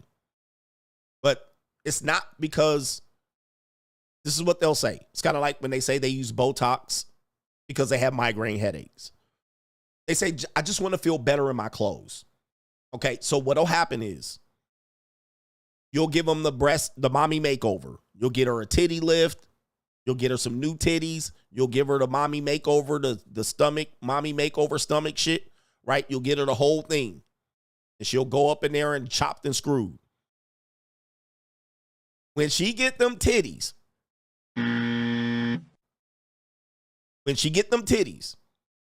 she gonna have them titties out. She gonna go, and by the way, there's gonna be an expense of wardrobe. So she got to get all new sports bras, all new bras. She gonna get Victoria's Secret shit. She gonna get the sexy bra and panties, the tummy. Yeah, she gonna get all that shit. And every outfit she get, them titties gonna be out. Even if she gets a modest titty implant, titties gonna be out. And her female friends, her Stepford wife ass friends gonna be the first ones touching on them titties. Let me touch them. Let me touch them. They gonna be touching them. And ooh, they feel real. They feel soft because, you know, they want to get some titties too. But she about to get the sexiest lingerie draws. And then she gonna want to go to girls' nights out. She gonna go to girls' nights out, parade them titties all around town. Feeling good, titties out. Then niggas gonna be licking off her titties and doing motorboats and all kind of shit. Then she gonna be in Instagram with them titties out. Then niggas gonna be in her DMs with them titties. All right, you just paid all that money for somebody else to pay for them, play with them titties. All right, so Peanut, she gonna let that, because before Peanut wasn't trying to smash. I mean, he was trying to smash, but she didn't feel confident in her clothes. Now she had girls' nights out with them titties, and then come Peanut. She gonna be like, oh, Peanut want to smash. And she gonna let the ninja smash. And that's you. This is how it works. This is how it works. The mouthpiece ninja's gonna be all up in the DMs, and it's gonna be just like that. It's like clockwork. But you won't see it coming. I just want to feel my self-esteem get higher because the clothes don't fit. Every time I go try on clothes, my flapjack titties, I got to untuck them from the bra. And you fall for it. And you fall for it. And now she got new titties and she parading them all across the internet. Everybody going to skeet on them titties. And she going to be out. And then the psychological... the whole thing, she looked good in her clothes. And now she want an open marriage. Hey, man, it's an evil-ass world, man. Shout out to Sean from Florida. And we also call that the inadvertently raising her sexual marketplace value. So her sexual marketplace value was in a dump. She's older. She's got kids. She got saggy titties. All right. Now, all of a sudden, you pay $5,000, $10,000 for the mommy makeover in the BBL, 10, 15, 20K. Now, all of a sudden, she up here. In looks, she got the Botox and the fillers, and then everybody's like, I can't believe you got 4 kids. You look so good. You look so young. And now everybody playing with her body.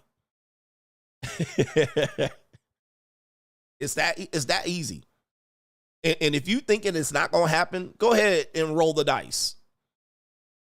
This is too damn easy. DJ M, coach, tell these inexperienced Mitches the closest thing to affection you're going to get from a bartender or a waitress is when the tab comes and a couple of drinks or apps are clearly left off. He says, congrats, you have a good spot to drink at, Ninja. That's it. For real. She took a couple of them appies off. She took a couple of drinks off. You're good. Just use it. Just use that woman for that. Keep coming back. Giving her the tip. She takes those things off the thing so you can give her a tip. All right, give her a tip. That's about it. But Ninjas is doing way too much and putting way too much thought into it. Okay? But that's about it. And if you want to deny me, go ahead and just talk to somebody that's actually worked in these industries. Face Fact says, you're wrong, CGA. All you need is your top 3 colognes and mode 1. He says, I think my daughter is almost at the point where she's aware of her mother's neglect of her. What's the best way to handle it? Handle it like a champ.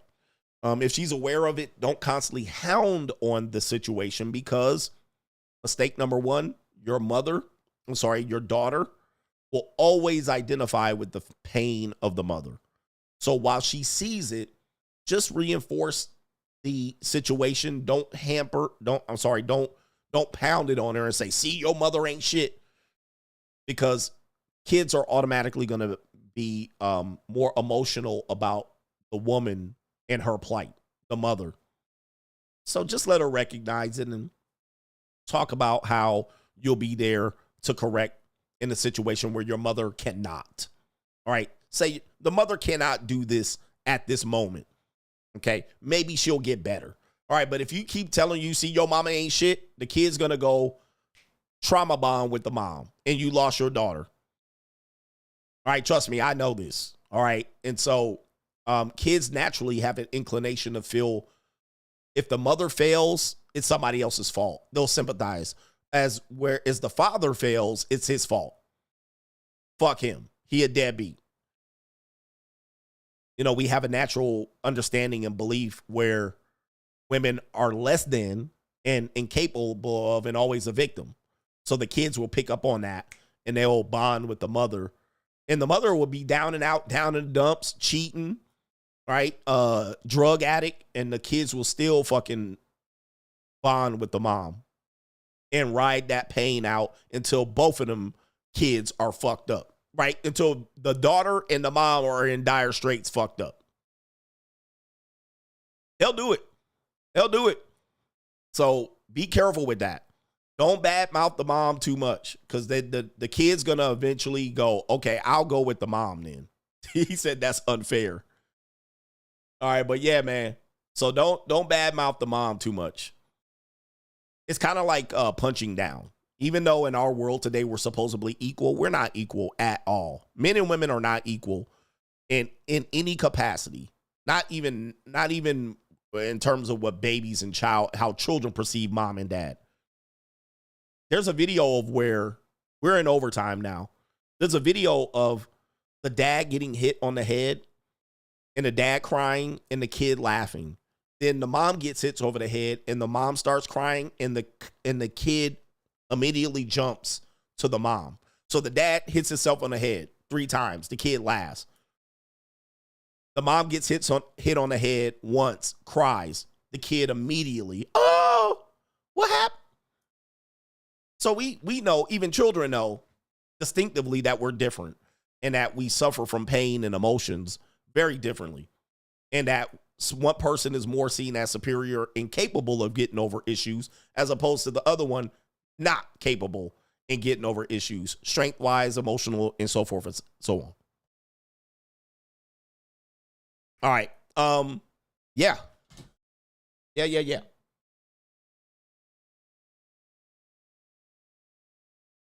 But in terms of another, like a daughter recognizing their mom ain't shit, here's the truth. A lot of women know that other women they socialize with and are related to ain't shit. Does that stop them from hanging out with them? The answer is no. Nope. They still perform and provide an ecosystem and support system around ain't shit women. They don't abandon ain't shit women. They abandon ain't shit men. So even their mom, if their mom ain't shit, there still should be a support system for their mom. If the dad ain't shit, there's no support system. They got friends and family members and cousins and girlfriends and sorority sisters and parents and moms. That ain't shit. And they still associate with them. So don't believe that your daughter's going to wake up and see your mom out there struggling and ain't shit, and that's going to give her a chance to latch on to you and be like, you're the hero. Yep, they got niggas that ain't shit, and they got a support system around them ain't shit type mommy, single mom style niggas. All right, but it is what it is. Hey, and if you disagree with that, hey, man, go take a flying leap. I don't care. But women don't abandon ain't shit women. They provide a support system, a mental health excuse, a situation where she's a victim. So don't think that that's going to be a situation where you're going to win long term. And depending on how old your daughter is, it will determine how long you can ride that shit out. All right, because if she's 10, you're good. Let her turn 16 and 15. It's going to pivot.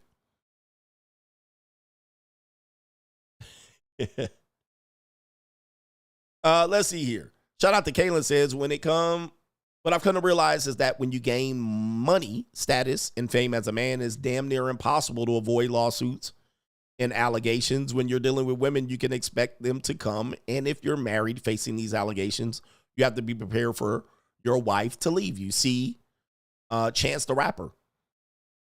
But yeah, if you, as a man, I told you as a blue chip, if you plan on becoming wealthy, plan on hiring lawyers. This is the one thing I always try to tell people about. If you plan on being a successful man, I don't care if you're in front in the public or you're behind the scenes. A lot of your money should be a decent part of your money should be allocated to taxes and lawyers. You're going to need it. You're going to need it. You're a target. Yes, you're going to get a leverage and options over women, but you better figure out how to use that leverage and options. Do not be a goofy and get money. You're going to need lawyers. And I'm sorry, that's what it is. That's how the system works. Is it litigious society? We're a litigious society. We like to litigate. Maybe I said the wrong word there. But we like to litigate in our society, in America at least. So we will litigate over anything, and any claim is true until proven untrue, unfortunately. So if you want to be successful and think money is going to be your solution out of problems, well, bring those problems in with money. You're going to need lawyers and accountants and security. Yes. Lawyers, accountant, and securities. Right? Or else put your... It's litigious. I think that's the word that I was looking for. But you're going to need, P.O. boxes too. Yep. You can't give people your address and all that shit. You're just going to need to separate. You're going to have to move differently. And if you don't think so, also you can't associate with people in a different class. Right? So if you've risen up in class and then you associate with people from the class you were previously in, and you do that way too much, you're going to fuck yourself over. All right. We just talked about that story with this brother here. His name is Corey Pritchett. That's an interesting last name. I'm going to call him Pritcher.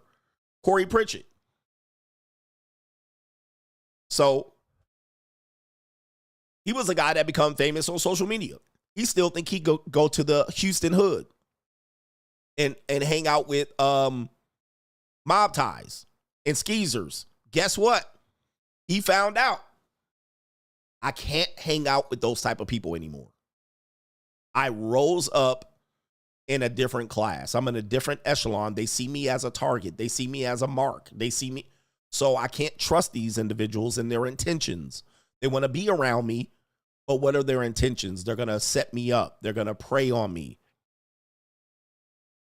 So you can't, these are things that you have to change. And I know a lot of these people feel guilty. Well, these people were around me and I made it out, so I need to hang out with them and they're my people.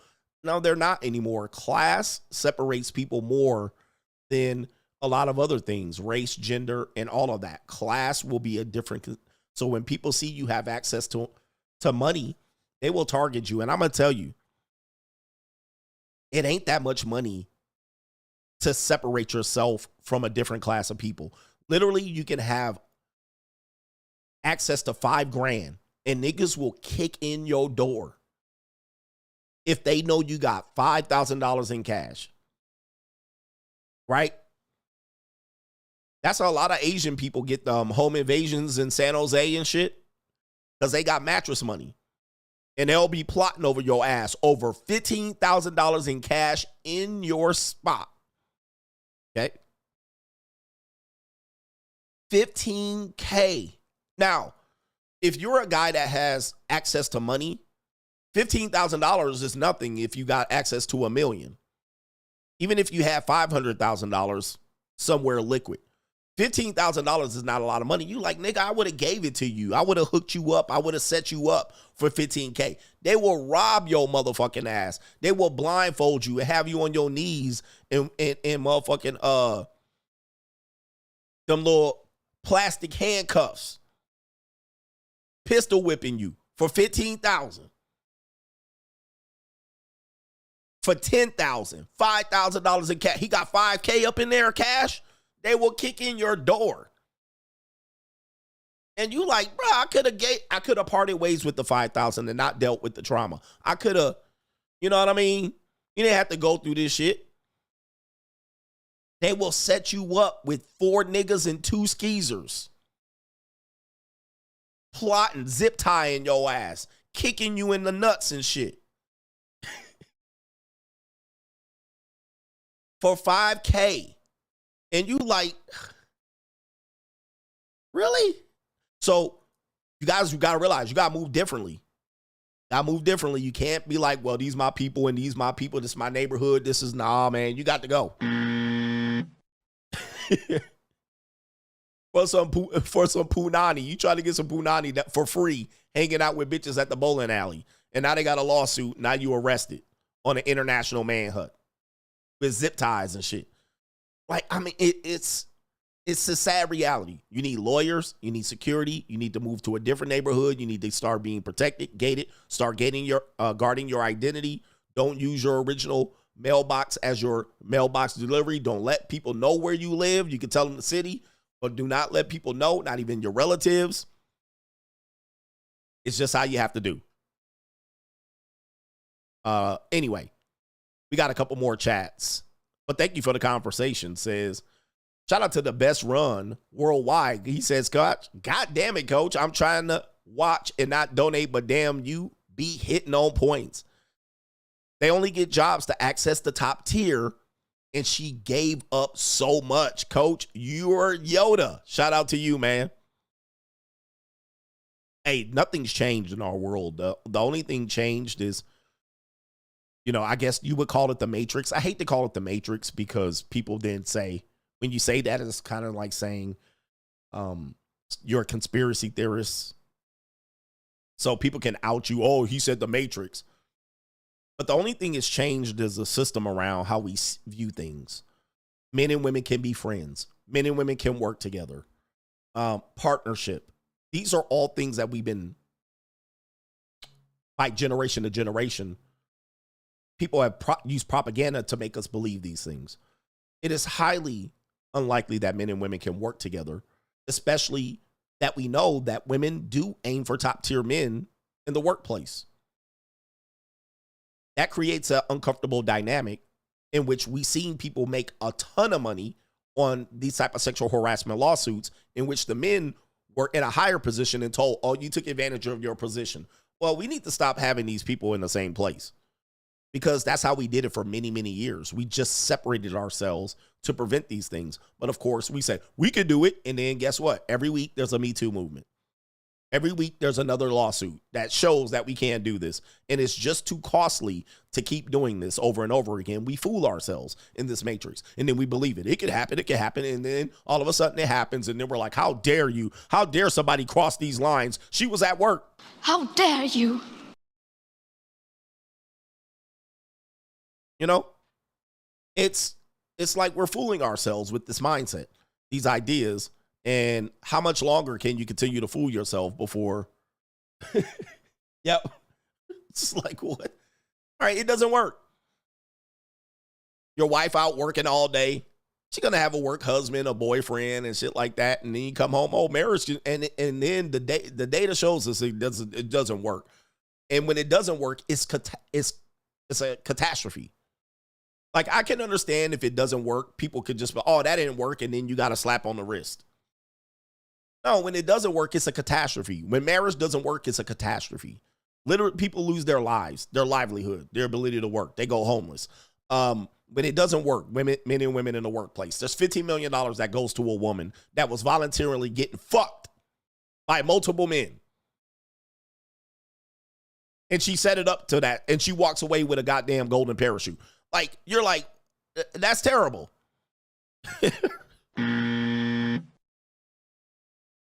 That's not working. That sounds like a corrupt system. NGN says, I've overheard lots of older women say to other women that they know one of their kids doesn't belong to their husband, but they hid it from their husband. Give me a second here. I've overheard a lot of older women say that to other women that they knew one of their kids didn't belong to their husband, but they hid it from their husband well because they cheated with a guy that looks similar to their husband. Coach is right. Women tell the worst lies. Very deadly shit. Shit that's like, you know, you could get buried type shit. Yeah, man. Kevin Brown says, Kev says, quick story about a waitress. I was working in this restaurant years ago. One of the waitresses there, her man was there with her during her shift. A customer tried to holler at her. Her man and the customer came to blows. Never trust waitresses, especially the pretty ones, AKA those are monetized women. So there's an example. You know, this stuff happens, and most waitresses are very young, and only the older waitresses, they really lost in the world. All right, they, you know, like a woman that's 35 and a waitress, she really fucked her life up. All right, you know her life is a catastrophe. But the younger girls that are waitresses got these little boyfriends, and he ain't got nothing better to do. So he goes to her shift and watches her flirt with the other guys. And then now it's fisticuffs. Embrace the Truth says, Happy New Year, married men out here. Okay, I already got that one. Shout out to Embrace the Truth. And NGN says, can you explain why men are obsessed with having their own private girl, despite knowing that they can never fully own or control women, whether it's a girlfriend or a wife? It seems most men just love stressing themselves out over their love fantasy that they'll never get. What say you? As I think for real, I think for the most part, men want to control women. So we want to believe that a woman really likes us for us. That is, an ultimate goal for men. See, I got one to like me for me. Type shit,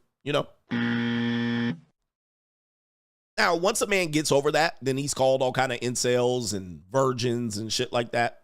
But I'll never try to own a woman or control or keep one in check. That is not a life goal for me, but a lot of guys want that. But you waste a lot of time arguing over a woman like that.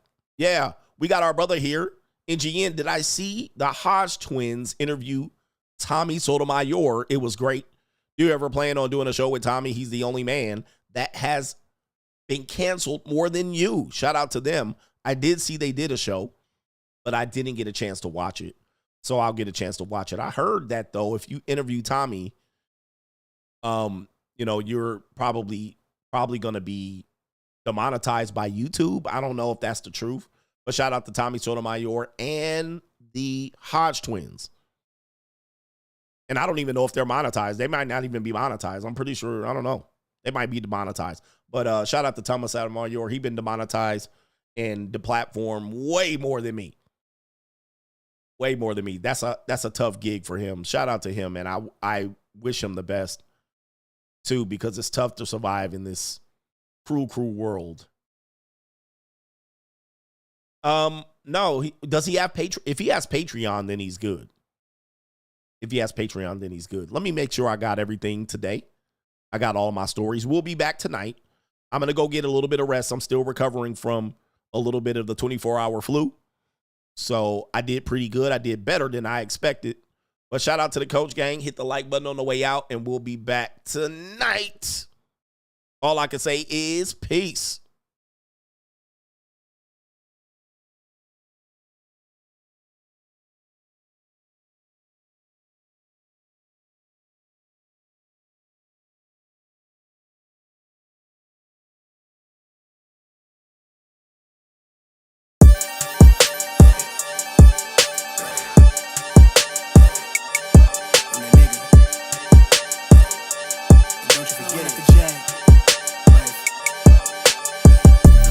Vibe blowing at the J, got the loud jumping at the bay. Everything I'm on slack. Everything I do is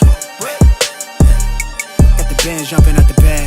Vibe blowing at my J, got the loud jumping at the bay. Everything I'm on slack. We've been with the Brazilians. This would be the first. They wild, I think. I'm innocent. Bro, you hear that guy?